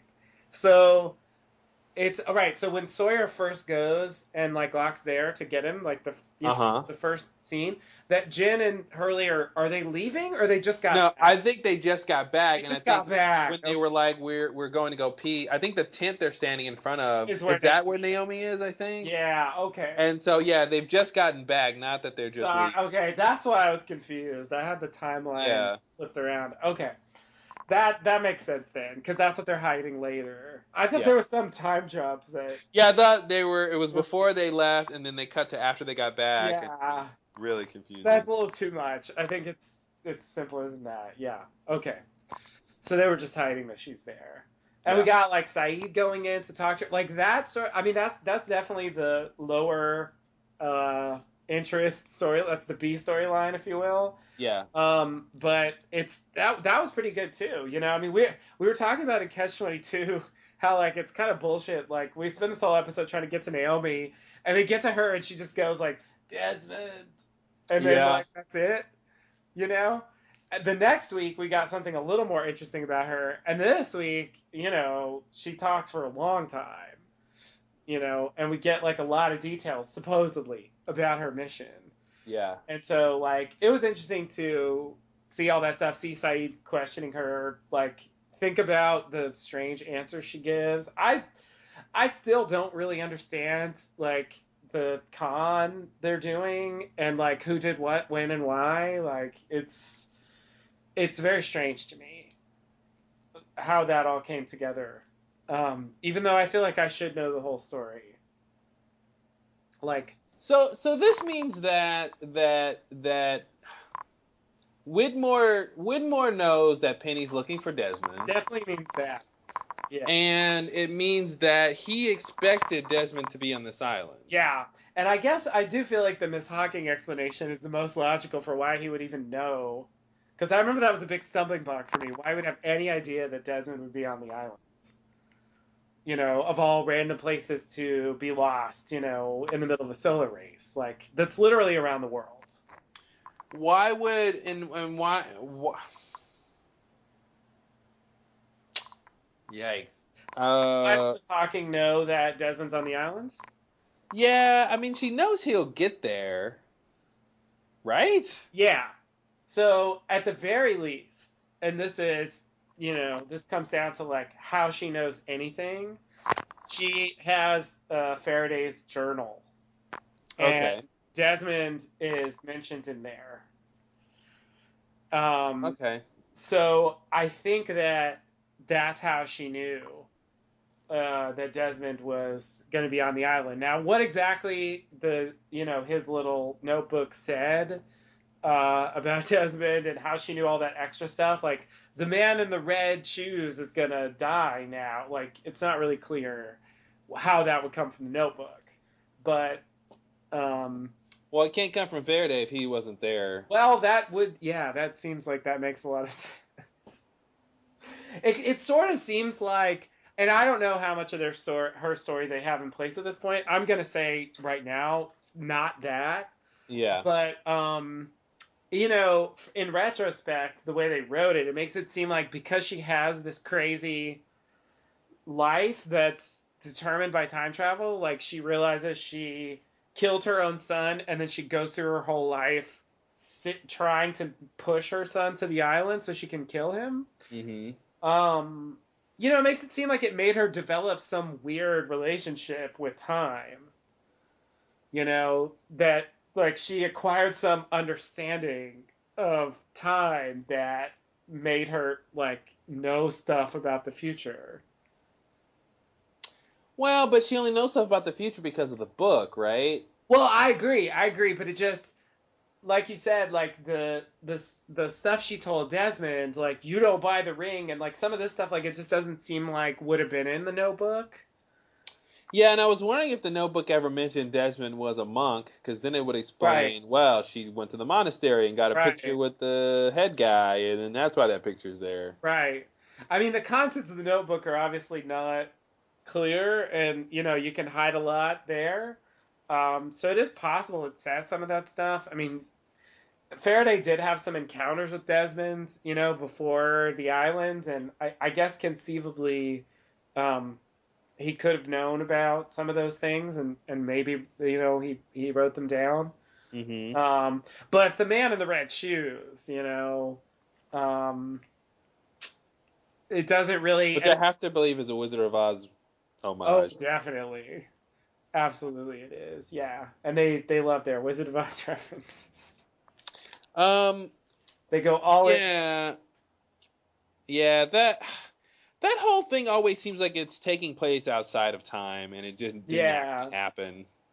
Yeah, and they don't really deal with it later. Like, once Desmond and Miss Hawking run into each other again in season 5, like, there's no real...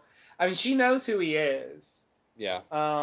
But there's no real acknowledgement of all that stuff having happened. And obviously that stuff happened in a very weird sense, since it was triggered by him turning the failsafe key, and it involves, like, something like time travel, consciousness travel, flashing before his eyes. Like, it's very vague what happened.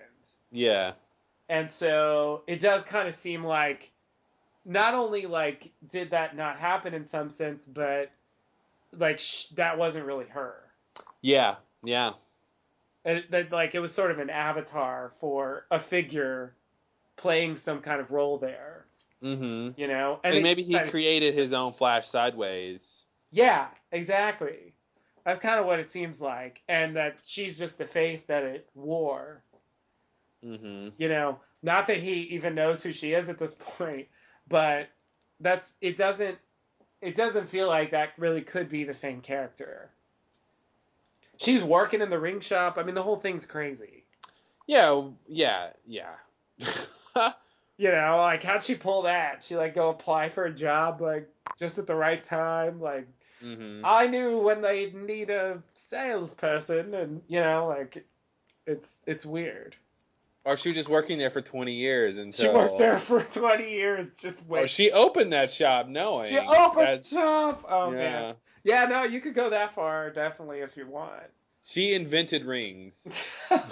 Wow. Wow. And marriage. She was like Wow. the whole concept. It's all her. Not bad. Yeah, so this part where Naomi is on the one hand she's doing the lost two step. Like Totally. like on one hand everything's normal and on the other hand everything's as crazy as you can imagine. Yeah.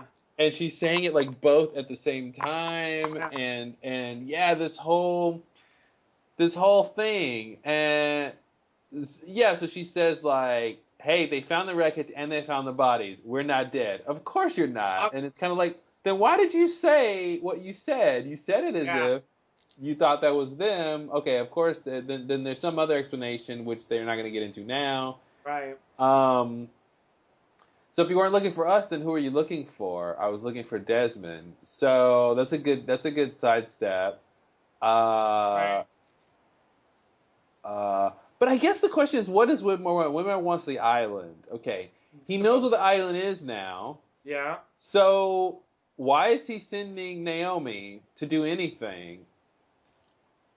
Oh, he wants Ben. He's gotta get Ben. Yeah, I forgot. The whole point is to get Ben. That's the whole point. Which you find out next season. Okay, yeah. So he's there to get Ben. So I can't tell you I'm there to get Ben. I don't know why. He can't. Yeah, would they even mind? Like it just seems weird. It's Well, okay, I guess it's a better cover if the others find her, then she doesn't want to say, right. I'm here to get Ben for Widmore, the guy that he ousted. And maybe she doesn't know who they are, at least not initially.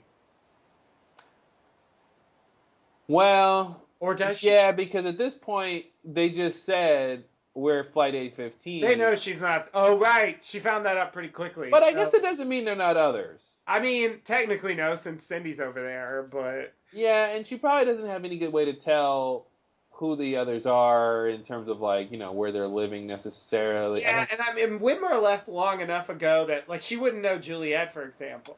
Exactly, yeah. I guess that's the question, is the only way. I guess she'd have to ask about Ben and see what they say before she could really tell if they were others or not. It's just weird that, like, the plot in this or the contrivance, it's not really a plot, is that, like, Locke has Ben and he's going to take Sawyer to go kill him. Mm-hmm. Just the idea that, like, that's pretty reasonable at this point. That, Sawyer would want to do that. And, like, ostensibly, according to what they tell us later, that's the first primary mission, like, get Ben. Yeah. The second part would be Widmore comes to the island, I think. Yeah. But, Ben's the leader that, exiled him, so he wants to depose him and capture him first, Yeah. Which is logical, I think. Yeah. And so, I feel like the Losties don't have a horse in that game, like, at this point, at least most of them, like, they don't care if Widmore comes to the island or who's in charge of the others. They don't. I know they don't like Ben. I mean, he's been fucking with them the whole time, and he's responsible for a lot of bad shit that's happened to them. So I feel like they wouldn't necessarily. I mean, I almost feel like they'd be like, willing to help. Yeah, I think Widmore would probably just kill them all. But that's the thing. That's the thing. Their perspective. Ultimately, what they tell us is that Widmore would kill them all. But I guess Widmore doesn't know what Ben has done to them. So he doesn't know. That they would be. But the thing is, they could enlist the Lassies to help them find Ben, and then kill them all anyway. Yeah, like their Jira passengers, just kill them. Yeah. Way. Yeah. And so it's sort of like that would have been simpler because her lie is so elaborate, and like it's even the A-15 thing is even another level. It's not just it's this crazy thing, but presumably I think she knows that Widmore planted the plane wreckage. Yeah, I think she knows that, and I think it's what's strange is. Oh, then that means she's lying when she says I wasn't expected. Okay, yeah. It's part of the cover. She knows that she thought they would be there. Yeah. So if I find them, but I guess so she should know that those people aren't original others. Right. But it doesn't mean they haven't been conscripted. Although I don't know if Widmore even thinks that they do that. But I guess it's safe to play. She's got to play the highest hand she can. Yeah. Until she knows. And that's to say she was sent by a neutral party to find a neutral party. Right. And she's like, I don't know why. I never met her.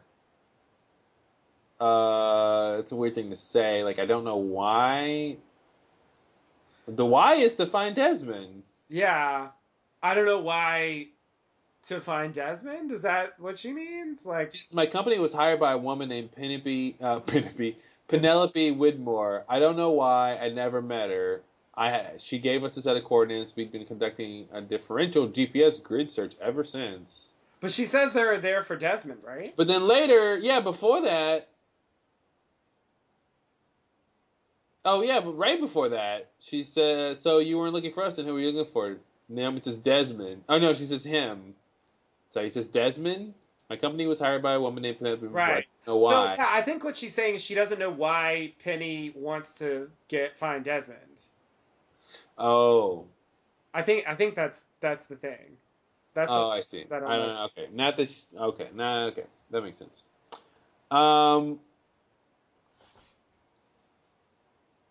Which, like, if she never met her, it's like, okay, sure.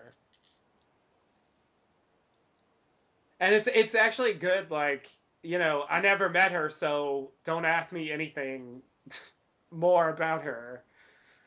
Because I don't want to sit here and have to, like, come up with more stuff. That's going to be lies. So this next part where she says, we were given coordinates in the middle of the bloody ocean. We thought it was a fool's errand until 3 days ago. I was flying back for the ship when all of a sudden the clouds cleared and saw land.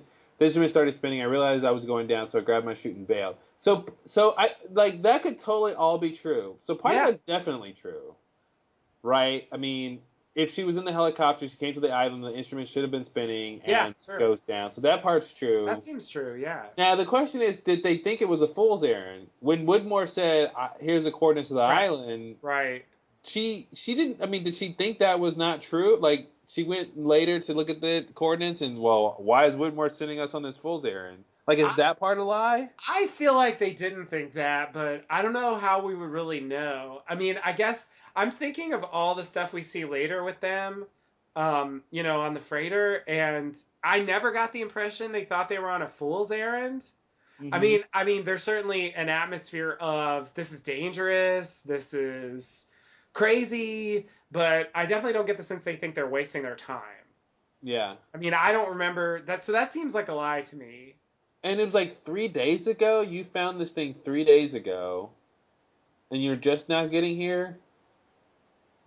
What did they find 3 days ago? She said, we thought it was a fool's errand until 3 days. They found the island 3 days ago. Oh, okay. Is 3 days ago when the helicopter crashed? Or? I guess so, because she says she grabbed her chute and bailed, so... Okay, so that's what she means. 3 days ago is when she accurate? Dropped. Oh, she dropped in Catch-22? Yeah. Oh, that makes sense then. Okay. Yeah, that seems roughly right. Yeah, no, yeah. That's day. Let's see if they did it right. That's day 84 to 85. And this is, Oh, you're gonna count days. I'm gonna count the days, and this is day 88 to 89. Well, there you go. That works. Well, it's 4 days. Plus or minus. Come on, cut her some slack.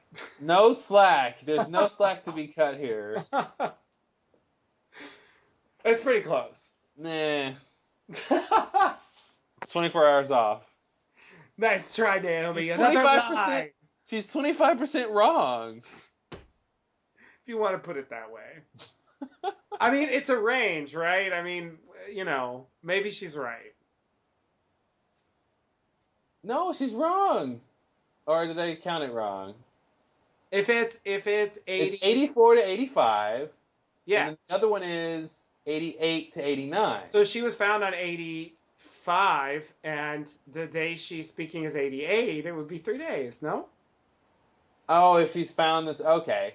If she's found the second day, okay, Yeah. she's in that range. I'm I'm thinking talking the first day. I mean, maybe that doesn't quite work with what happened in the episode, but yeah. it seems possible. I mean, All right. I don't mean to upset. I'm not trying to obsess about it. I just, it's not actually a big deal. No, it's fine. I'm glad you care. No, I actually don't really care. Okay. Well, Yeah. I'm glad you're interested enough to Just look gonna it up. Talk about it, but yeah, I just wanted to see how accurate that was. But Yeah. Yeah, that's fine. That's fine.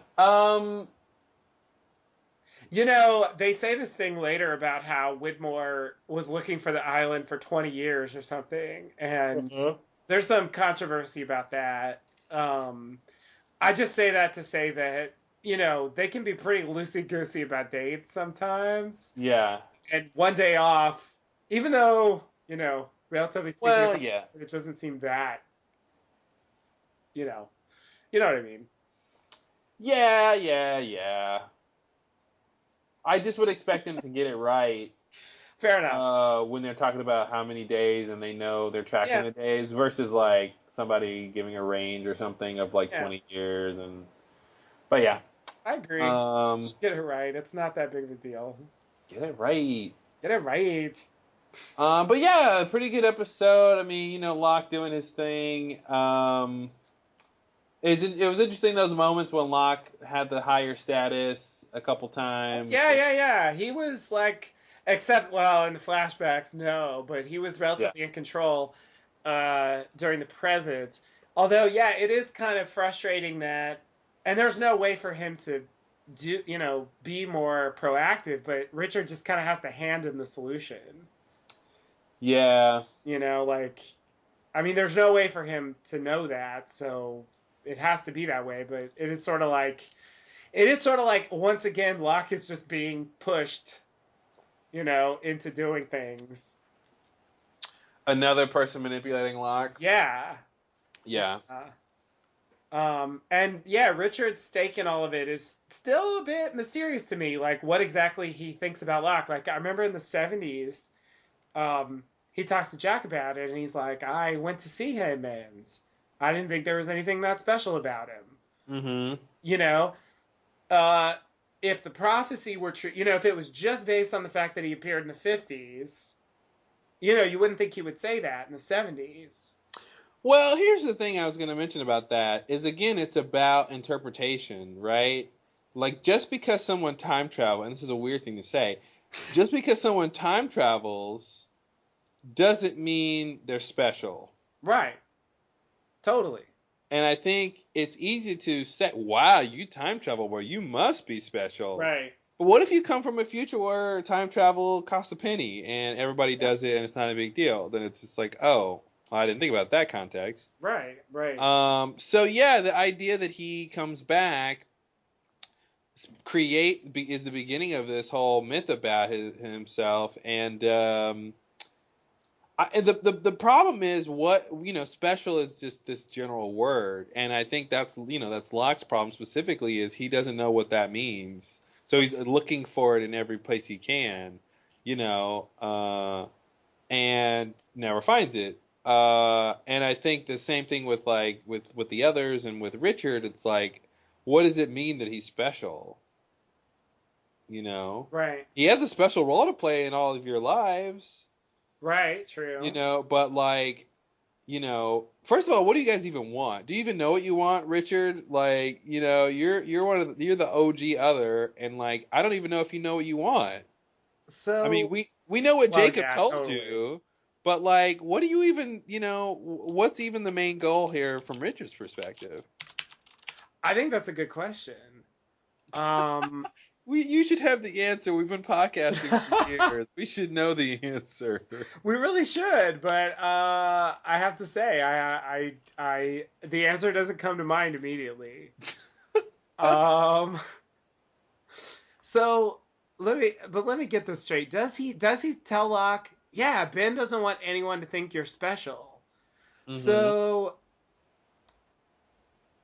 yeah, this is the thing. This is the thing. Is it? So are we to believe that because in the 70s he says, I went to visit him, he didn't seem special to me.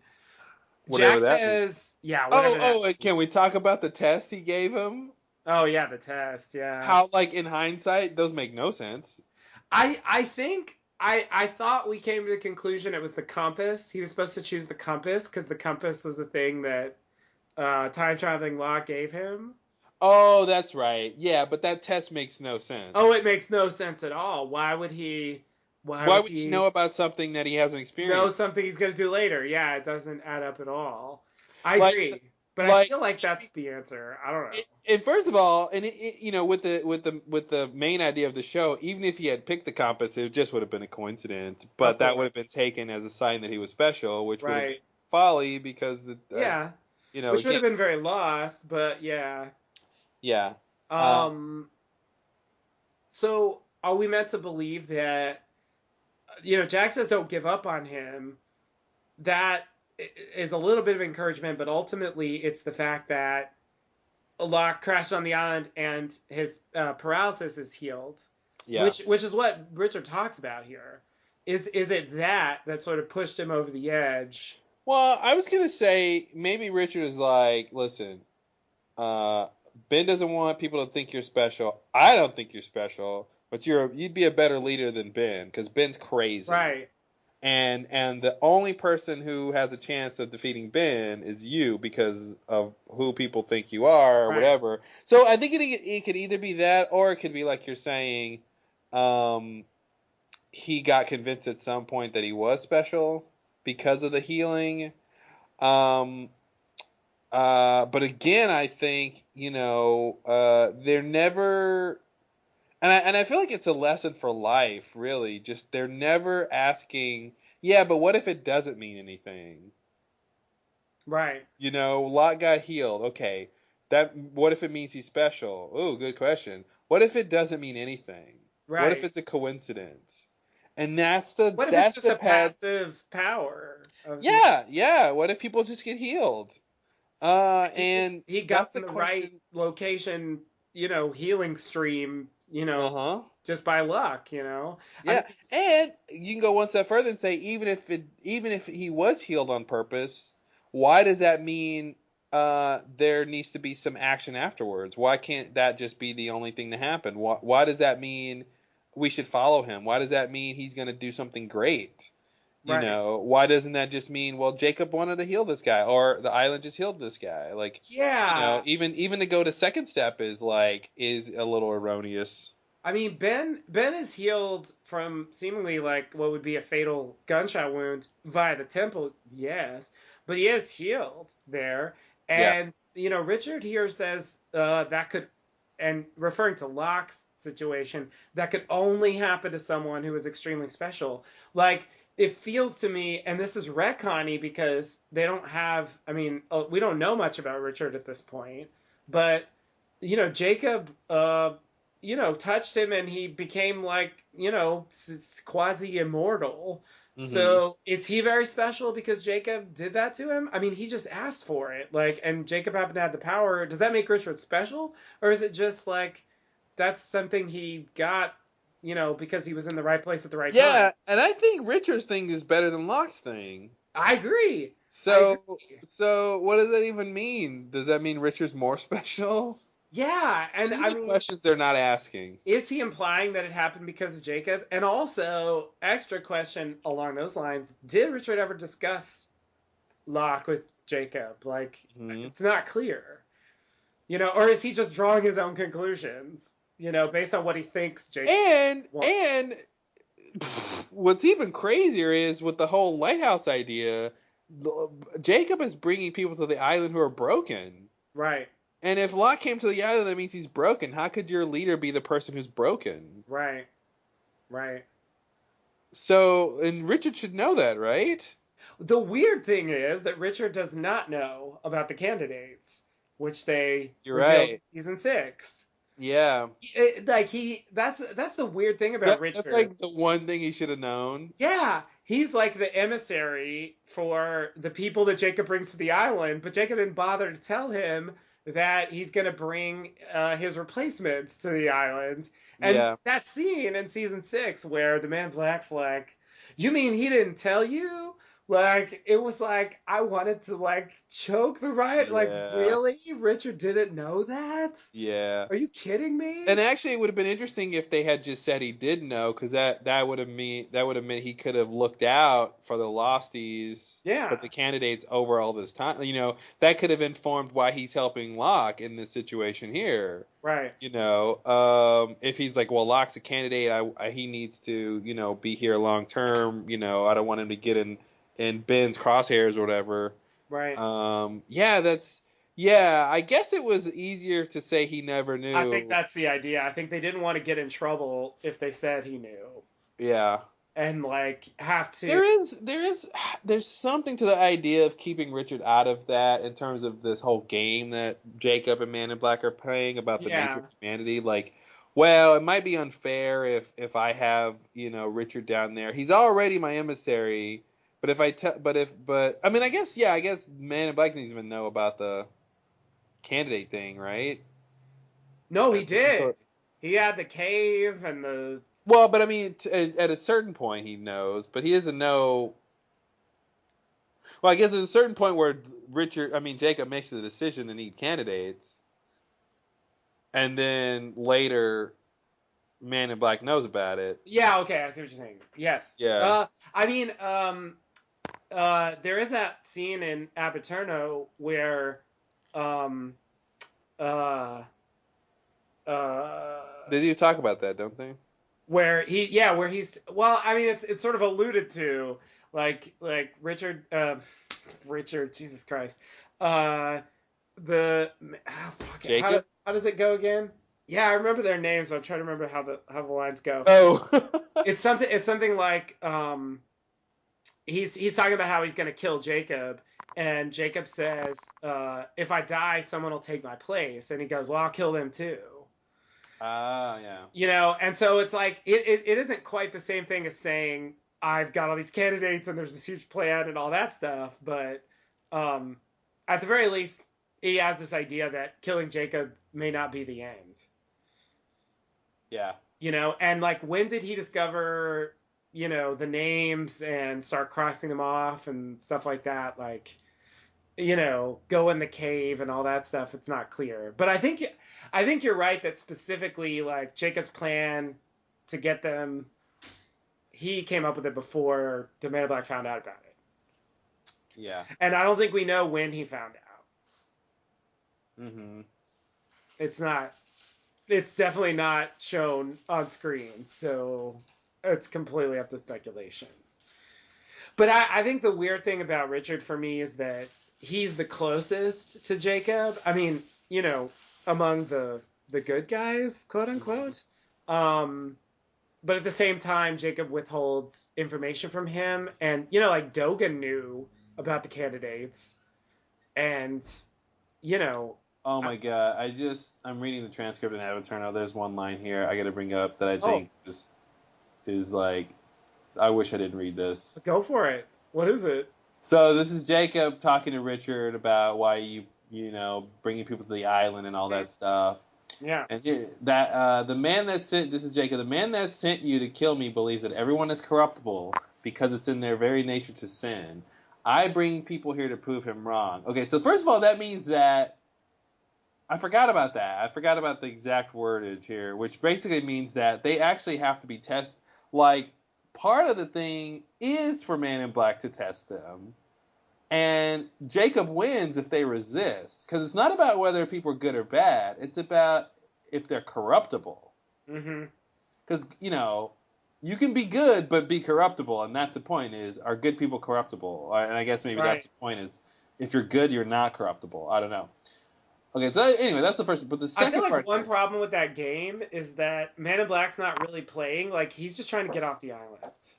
Yeah. You know what I mean? He wouldn't need to corrupt people if you weren't trapping him there. You know? Yes. Yep. So that's something that bothers me about that. But yeah, you're right. That's like that's like their version of ping pong. Like, this is the game they're playing as they're in this war about who can who can leave the island or not. Right. Okay, so he says, I bring people here to prove him wrong. Here's the line that's crazy to me. Especially for what we were just talking about with this episode with Locke and Sawyer. Mm-hmm. Here's the line. And when they get here, their past doesn't matter. Isn't the whole point of this show that their past matters? Yeah, that is weird. On the island, and they have to get over it by what they go through on the island? I mean, maybe the point is they have to realize that their past doesn't matter, or ultimately the past doesn't matter because they have a new life here. But I see what you mean. Yeah. That is weird. To know the difference between right and wrong without me having to tell them. Oh, because you know the difference? Right. He's the arbiter of morality? Yeah, apparently. That's really funny. Wow. Somebody's britches are a little Is that why he knows Man in Black's evil? Because he can just, sense it? He just knows. He just knows. Is that what happens when you become the protector? Like, you just have this inherent moral sense that comes over you? Is that why Mother was, a murderer? Yeah. Yeah, that's weird. Yeah, no, this whole concept, this whole idea and explanation, this is one of the top 10 lost scenes ever. Like, it's so packed with what? Why? Yeah. If you don't step in, he will, and it's just okay, you want a job, and well, and then the weird thing is, it seems like he didn't think of that, even though what you're saying, which seems to be true, is that the earlier part is implying that he knows he's going to step in. Wait, what do you mean? Right? I mean, that's what we were saying earlier, that he, the Man in Black thinks people are corruptible. Yeah. I bring people here to prove them wrong. It seems like it's implying that part of the game is the Man in Black's going to try to corrupt them. Yeah. But then in turn, Richard says, well, that's the problem. They're gonna bring people to the island. People are gonna come to the island. Man in Black is gonna try to corrupt them. Jacob is gonna stand back and not actually influence them, that's his next whole part is, I don't want to tell them what's right and wrong. Right. Which because that would be corrupting them for good, I guess. Right. Which doesn't prove his point. But then, okay, what's your question? But then Richard is like, if you don't step in, the Man in Black will, and I feel like, it is implied that he should be stepping in. Yeah, and his response to that is, oh, I should give you a job, and I should step in because you're right. I didn't think about it that way. But then, on the other hand, it seems like the answer should be, yeah, he steps in. That's the point. Yeah. That's how it's supposed to work. Yeah. Yeah, it is weird. Because he says, it's all meaningless if I have to force him to do anything. Why should I have to step in? Well, for a lot of reasons. Right. I can give you the reasons if you want to. But yeah, then part of it is a retcon because we were trying to make it Richard the representative. But basically saying, okay, well, in this game where everyone comes to the island in this neutral way, Man in Black's already coming in for the evil side. Now we need somebody to come in for the good side. And right. Okay, Richard, you do that. Right. Yeah, but this whole thing about their past doesn't matter. I'm trying to understand what he means by that. I guess he's meaning their past shouldn't matter. Yeah, But the I feel whole like that's point, the idea. it's like the whole point of them coming The there, and the tabula whole rasa, point, they get a chance to kind of but the start whole over. point is these are people who, Yeah, I like, know. he should have told them that, right? That's the whole point is these are almost by definition, they're broken people, so almost by definition, they're broken by things they can't get over. If they could have gotten over it, they wouldn't be broken. Right. They wouldn't need to Well, come to the I island. will also throw in a distinction that I don't know if it matters or not between the candidates that he's bringing to the island to replace him and the people he's bringing to the island to prove the Man in Black wrong about mankind being corruptible. I think those are separate things that sort of seem like they go together, but in this situation, it doesn't work. Like, the people he brings to prove Man in Black wrong, their past doesn't matter. They're supposed to start fresh, and they get the chance to make. I think this is before candidates, though. This is the I beginning. agree. That's kind of the point I'm making. I don't think he's bringing broken people. I think the broken people were the people he was bringing as Oh, candidates. the broken people were the candidates. Exactly. Wait, which makes no sense, though.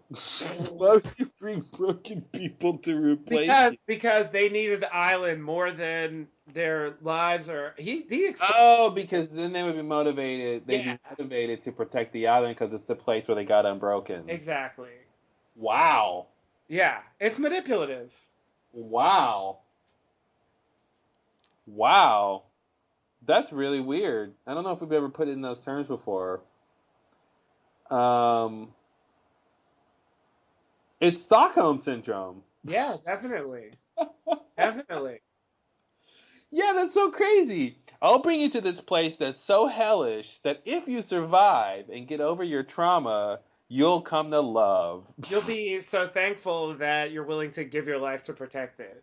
Yeah.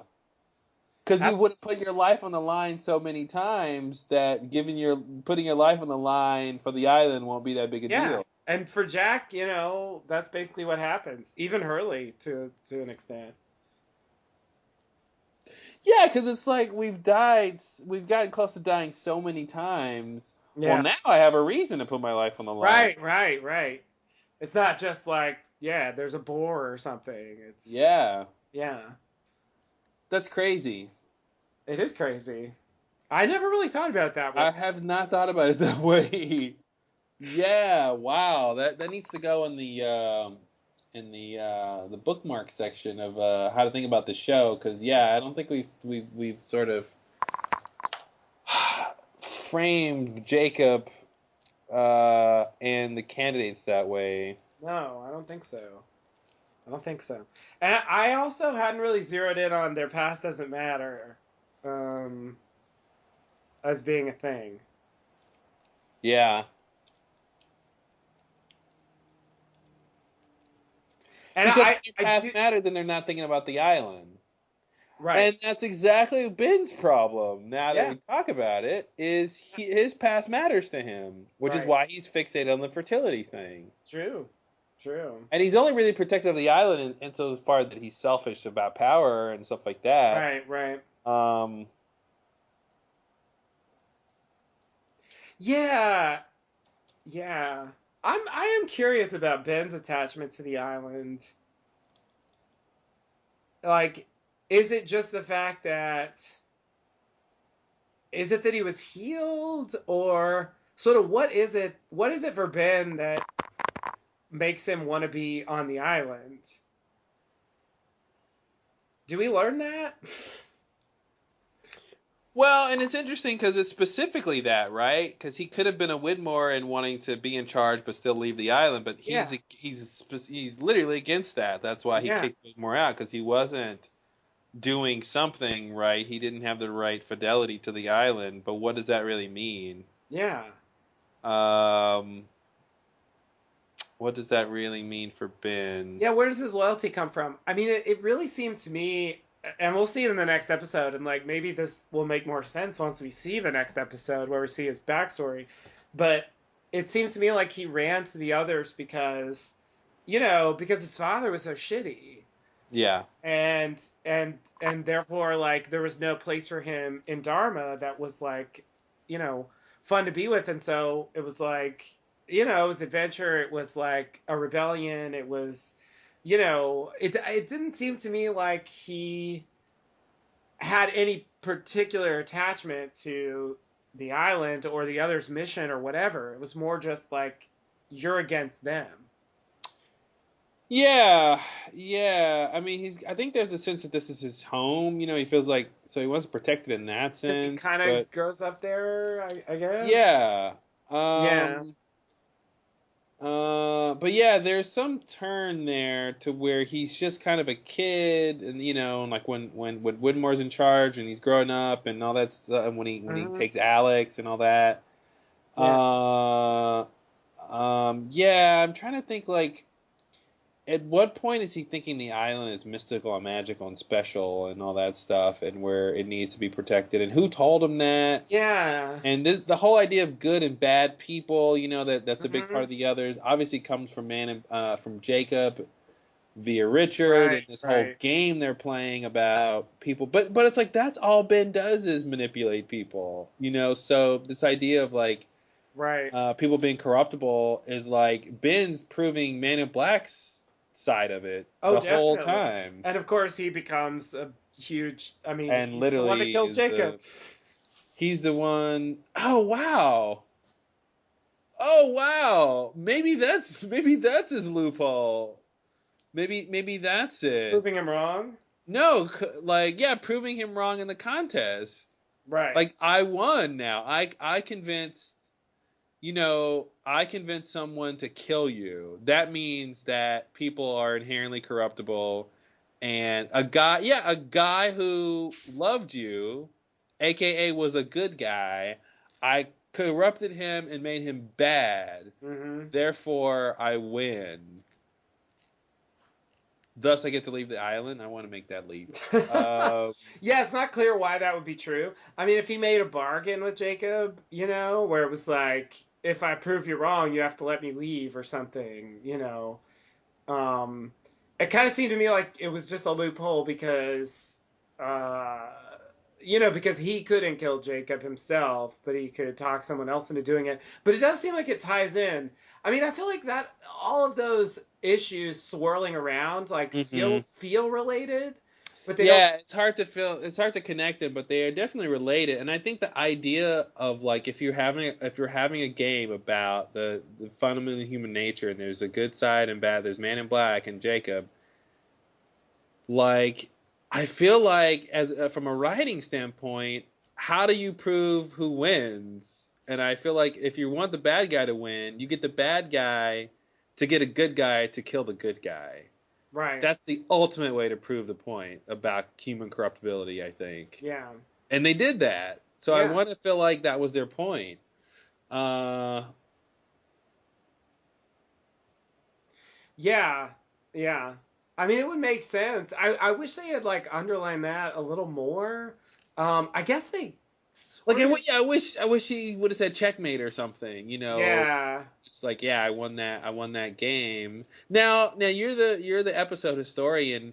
Was Abby Turno after or before that? Before Jacob gets killed. It was after. After Jacob gets killed? Yeah, because that was season 6. Jacob gets killed in the incident, then the season 5. Then we wouldn't have known about the game then, right? No. About the game. Well, no. We knew about the game because the first time we hear about it is not exactly what he says in Abaturno, but the first version is from the incident, the first scene, where Man in Black says, still trying to prove me wrong, and he's like, you are wrong, and they come, they fight, they destroy, they corrupt, it always ends the same, and it only ends once, everything that happens before that is just progress, and, it kind of alludes to it. I feel like you can take away from that conversation the game that's going on. Yeah. So I think we kind of knew. I mean, they got a little more specific about it later, but you get the idea that Man in Black thinks people are corruptible. Jacob disagrees. Jacob's trying to prove him wrong. I mean, those lines are all pretty much there. And the scene in the incident ostensibly takes place like right before Apaterno. So it's very much the same, time period. Yeah. One of these days, I'm gonna find a loophole, my friend. Although he's your brother. Right. Yeah, well, they're not gonna say that yet. Yeah. I guess they're not gonna. Yeah. Brother. Yeah, they're gonna save that one for later.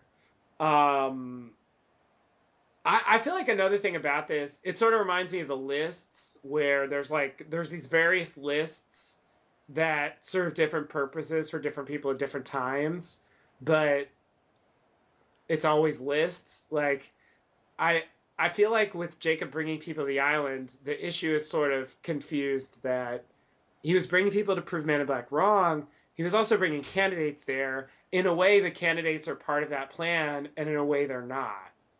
Mm-hmm. So it's kind of messy. Just a little bit. Like, I think his mission with the candidates was more specific than that, Mm-hmm. But I think they are a part of it in the sense that, he didn't interfere with them, at least not too much until very late in the game. And, he wanted them to, prove him right. Yeah. And take his place. But it wasn't just about that. And that's the question. Is how would I feel like we just kind of said, like we have a good idea of what it would look like for Man in Black to win the game, but what would it look like for Jacob to win? Is it because it's not the opposite, right? For Man in Black to win, a good external representation of that would be for a good guy to be corrupted to kill a good guy. Yeah. But it's not the same for Jacob, where Jacob would win if a bad guy was corrupted to kill a bad guy. Right. No. Because Jacob's not trying to corrupt people. No. It would have to be a good guy killing a Man in Black. Yeah, which right? I guess happens. But doing it on his own accord, not doing it as a corruption. Right. Which sort of happens. Which kind of happens. So you might say that that's it, if you wanted to. Well, but Jack kills Men in Black but I know. Yeah. I know. Yeah. It doesn't work out perfectly, but I feel like that's the closest you get. Yeah. Yeah, so why didn't... So then it's almost like, well, besides the candidate thing, if Jacob wants to win the game, he's got to wait long enough till a good person is influenced by a Man in Black, but resists the corruption and ends up killing him. Yeah. But he can't, he can't just convince someone to kill him. Right. Because then that's not the game. Right. Wow, it's so weird. That's such a weird. So he's just got to. So it's a waiting game. He's got to wait it out. Yeah.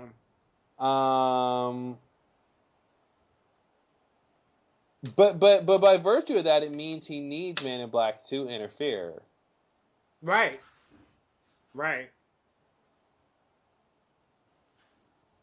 Yeah, that's awkward. Yeah, it seems like that's part of the plan, but. Yeah. Wow, this show's all over the place. It really is. It's a mess. Yeah, it's crazy. It's so confusing. And we haven't even really. I mean, I guess it's raising all these issues because we're meeting people like Richard, and we're about to head to places like the cabin. Yeah. But we haven't really gotten into it yet. We're just barely on the verge of that stuff. Yeah. Just beginning. And it's already crazy. I mean, even if you just forget about Jacob and Man in Black and just look at what's going on with Naomi, it's a mess. Yeah. It's that's already a huge thing to untangle that still is hard to understand. Even as much as we know about that whole situation and as many scenes as we saw of Naomi afterwards. Yeah, there's just so many layers of things going on. And it's really hard to decode, It's like I mean, I feel like it would just be such a huge piece of labor to try to go through what people say and figure out what's outright lies and manipulation, what is like just misinterpretation, what is, honest mistakes, and what is the truth, and what, like Yeah. all those things are so tangled together, and it can be really hard to tell, especially when we don't get certain scenes. And there are a lot of scenes with Naomi later, and yet I feel like we never really learn the essential parts about like how this con was supposed to work. Yeah. It's sort of like, and I guess this happens on the show a lot, where like once the con's over, they don't bother explaining it anymore. Yeah. They're moving on because we already know why she's there, and they're not going to talk about, well, why did you say that stuff at the beginning? Mm-hmm. It's a little bit like Jeremy Bentham. Oh yeah. There's no discussion of like, but wait a minute, why was he calling himself Jeremy Bentham again? Like, no one even bothers with it once we know who he is. It's like, we didn't want to say Locke yet. Yeah. Yeah. Well, Widmark gave him the ID. True. Because somebody was after him. Right.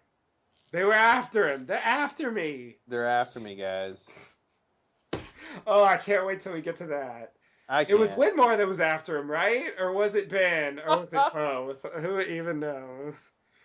Yeah, I don't know. What a mess. Yeah, I think it's Ben who tries to kill him. Oh, right. Ben kills Abton, right? Yeah. Yeah, right. Why is Ben trying to kill Locke? Because he's special. I don't know. Ben's crazy.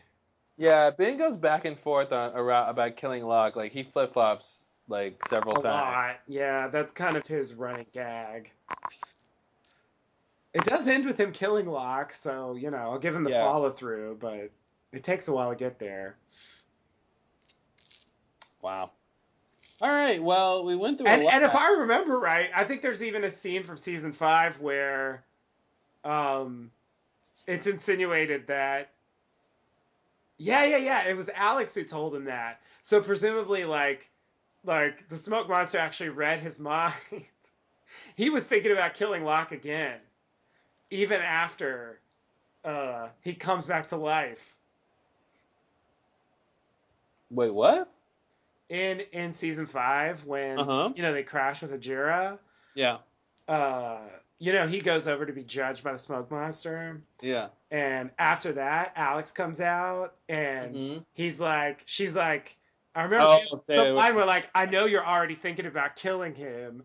Yeah. But if you do anything to hurt him, I will hunt you down and destroy you. Yeah. Ben was thinking about killing Locke again, even after he comes back to life. After he had already killed him, it was like, I'll try again. Yeah. When at first he does succeed, kill Locke again. Yeah, it's like, that's crazy. And I feel like it's true because Smokey just scanned him. It's a little bit of a writer thing in that I think they're trying to tell the audience that Ben's not going to try anything.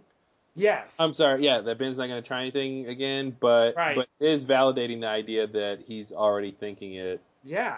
He's already thinking, which he's got nothing, which I guess makes sense in a way. Yeah, I was going to say he's got nothing to fear from Locke, but Locke is still, like, he's back from the dead, so he seems even and more... he's super special, and he's the leader of the others, pretty soon, too. So, yeah, I think you're right. Ultimately, they just have to deal with that issue. They have to explain why Ben isn't trying to kill him. Yeah. And Locke is able to redirect that anger towards Jacob. Yeah, exactly. Very, very effectively.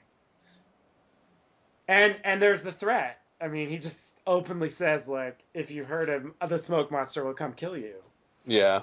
And it's like, well, I mean, that's pretty, smoke monster's pretty scary. Why doesn't Ben just say, why doesn't the smoke monster go kill Jacob himself? It's a good question. Although at that point he doesn't know, that's what Locke wants. He just says, like, follow what Locke tells you. Yeah. And so he doesn't know what that's going to be, but obviously later he finds out. And then the question could be asked. Again, I'm glad we brought that parallel up between Man in Black and Ben and Jacob and Ben and Sawyer, Anthony Cooper and Locke, because it's the same similar thing of like stab your father figure. Yeah, totally.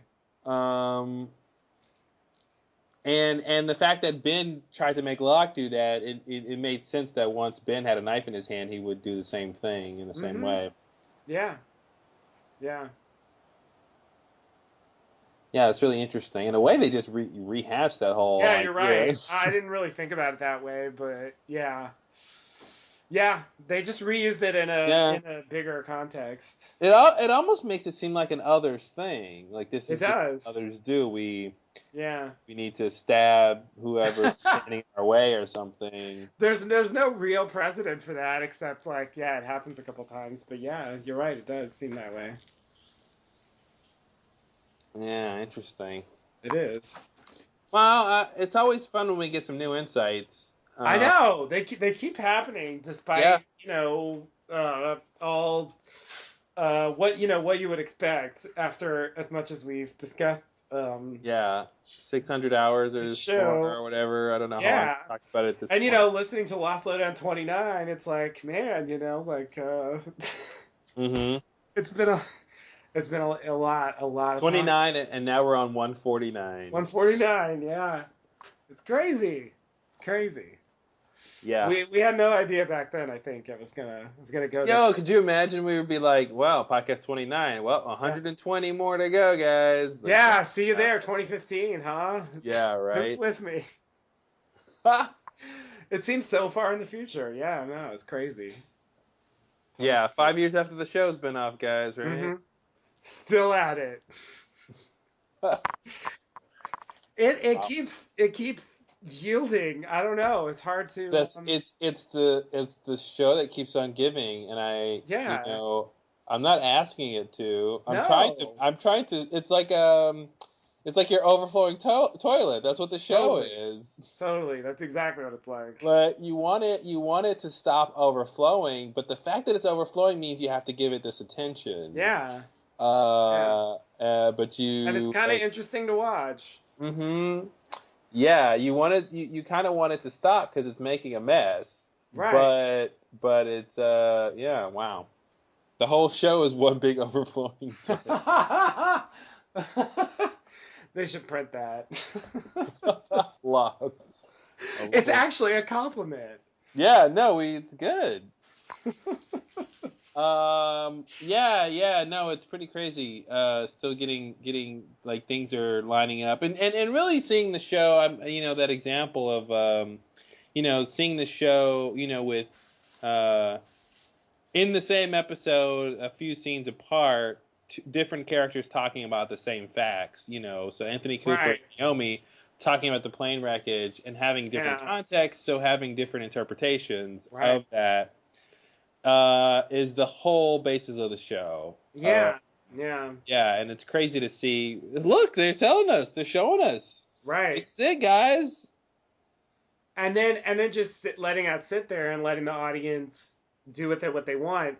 Even though, I think if we thought about it for this episode, we could come to the conclusion that Anthony Cooper's probably not right. Yeah. That he's in hell, so chances are Naomi's reaction is the right one. Yeah. Which is like, well, they're obviously not dead, so there must be some other reason. Yeah. And I feel like we could have drawn that conclusion, and yet I don't. That's that's the nature of the show, though. You don't get time to question that, right? These are like lines hidden throughout all the other contexts and conflicts in the scene.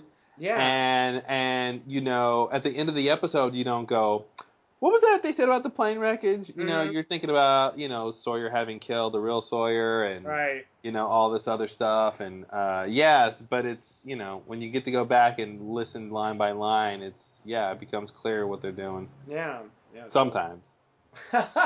Yeah, right. In the good cases. And then sometimes you get their past doesn't matter. Oh, God. Right. Whatever that means. Cool. Well, anything else? Someday, maybe we'll figure it out. No, I think that's it. Solid, definitely a solid episode. Yeah. The drama was high and the mystery was high. It was like pretty much all of the threads of the episode worked really well. Like as a contrast to an episode like Catch 22. Yeah. It felt like way better constructed and written and all the elements, the way the show's supposed to work, that's how it came off. Instead of just like one crazy person just leading people around for no good reason and and no real payoff. Like Yeah. I feel like Locke had a reason to bring Sawyer and it was logical and I mean the whole thing just made sense. Yeah, and his ruse only lasted like 2 scenes before Sawyer at least knew like, well, you're manipulating me into something. Right. He didn't know the whole story yet, but right. I think that was a smart move. Yeah, and I guess it's similar in that Locke wants him to do it for selfish reasons in a sense, but it is also a good thing for Sawyer. Yeah, and yeah, Locke read was it Sawyer's file Locke was reading or his own file that he was reading in the beginning when he burned? I think it's Sawyer's file. I think that's what's implied with this line with Richard. I'm gonna give you Sawyer's file so you'll know why he'll want to kill. Yeah, because Locke's line, like Richard hands him the file, and Locke says, "Sawyer, why would Sawyer kill my father? He doesn't even know him." And Richard says, "Keep reading." All right. So I think its implication is it's Sawyer's file. That when does I guess we don't see when Locke kidnaps Anthony Cooper. Because it would have it's off screen. Yeah, it would have been after that scene when he gets the file. Yeah, you're right. They just kind of skip over how he kidnapped him and took him to the file. They didn't bother with that. In the middle of the night, he took him away, and yeah. Yeah, you're right. I think about that. It's a little missing piece. Yeah. All right. Well, yeah, pretty good stuff. We'll be back with the next one. Yeah, the infamous Man Behind the Curtain with the cabin. Get ready, kid. Oh no, cabin time.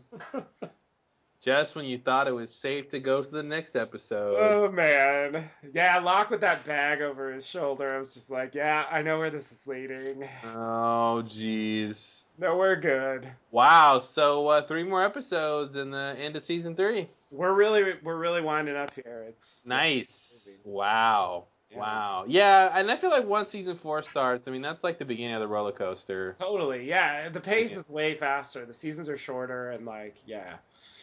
It changes definitely. All right. Well, until next time, thanks and namaste. Namaste and good luck.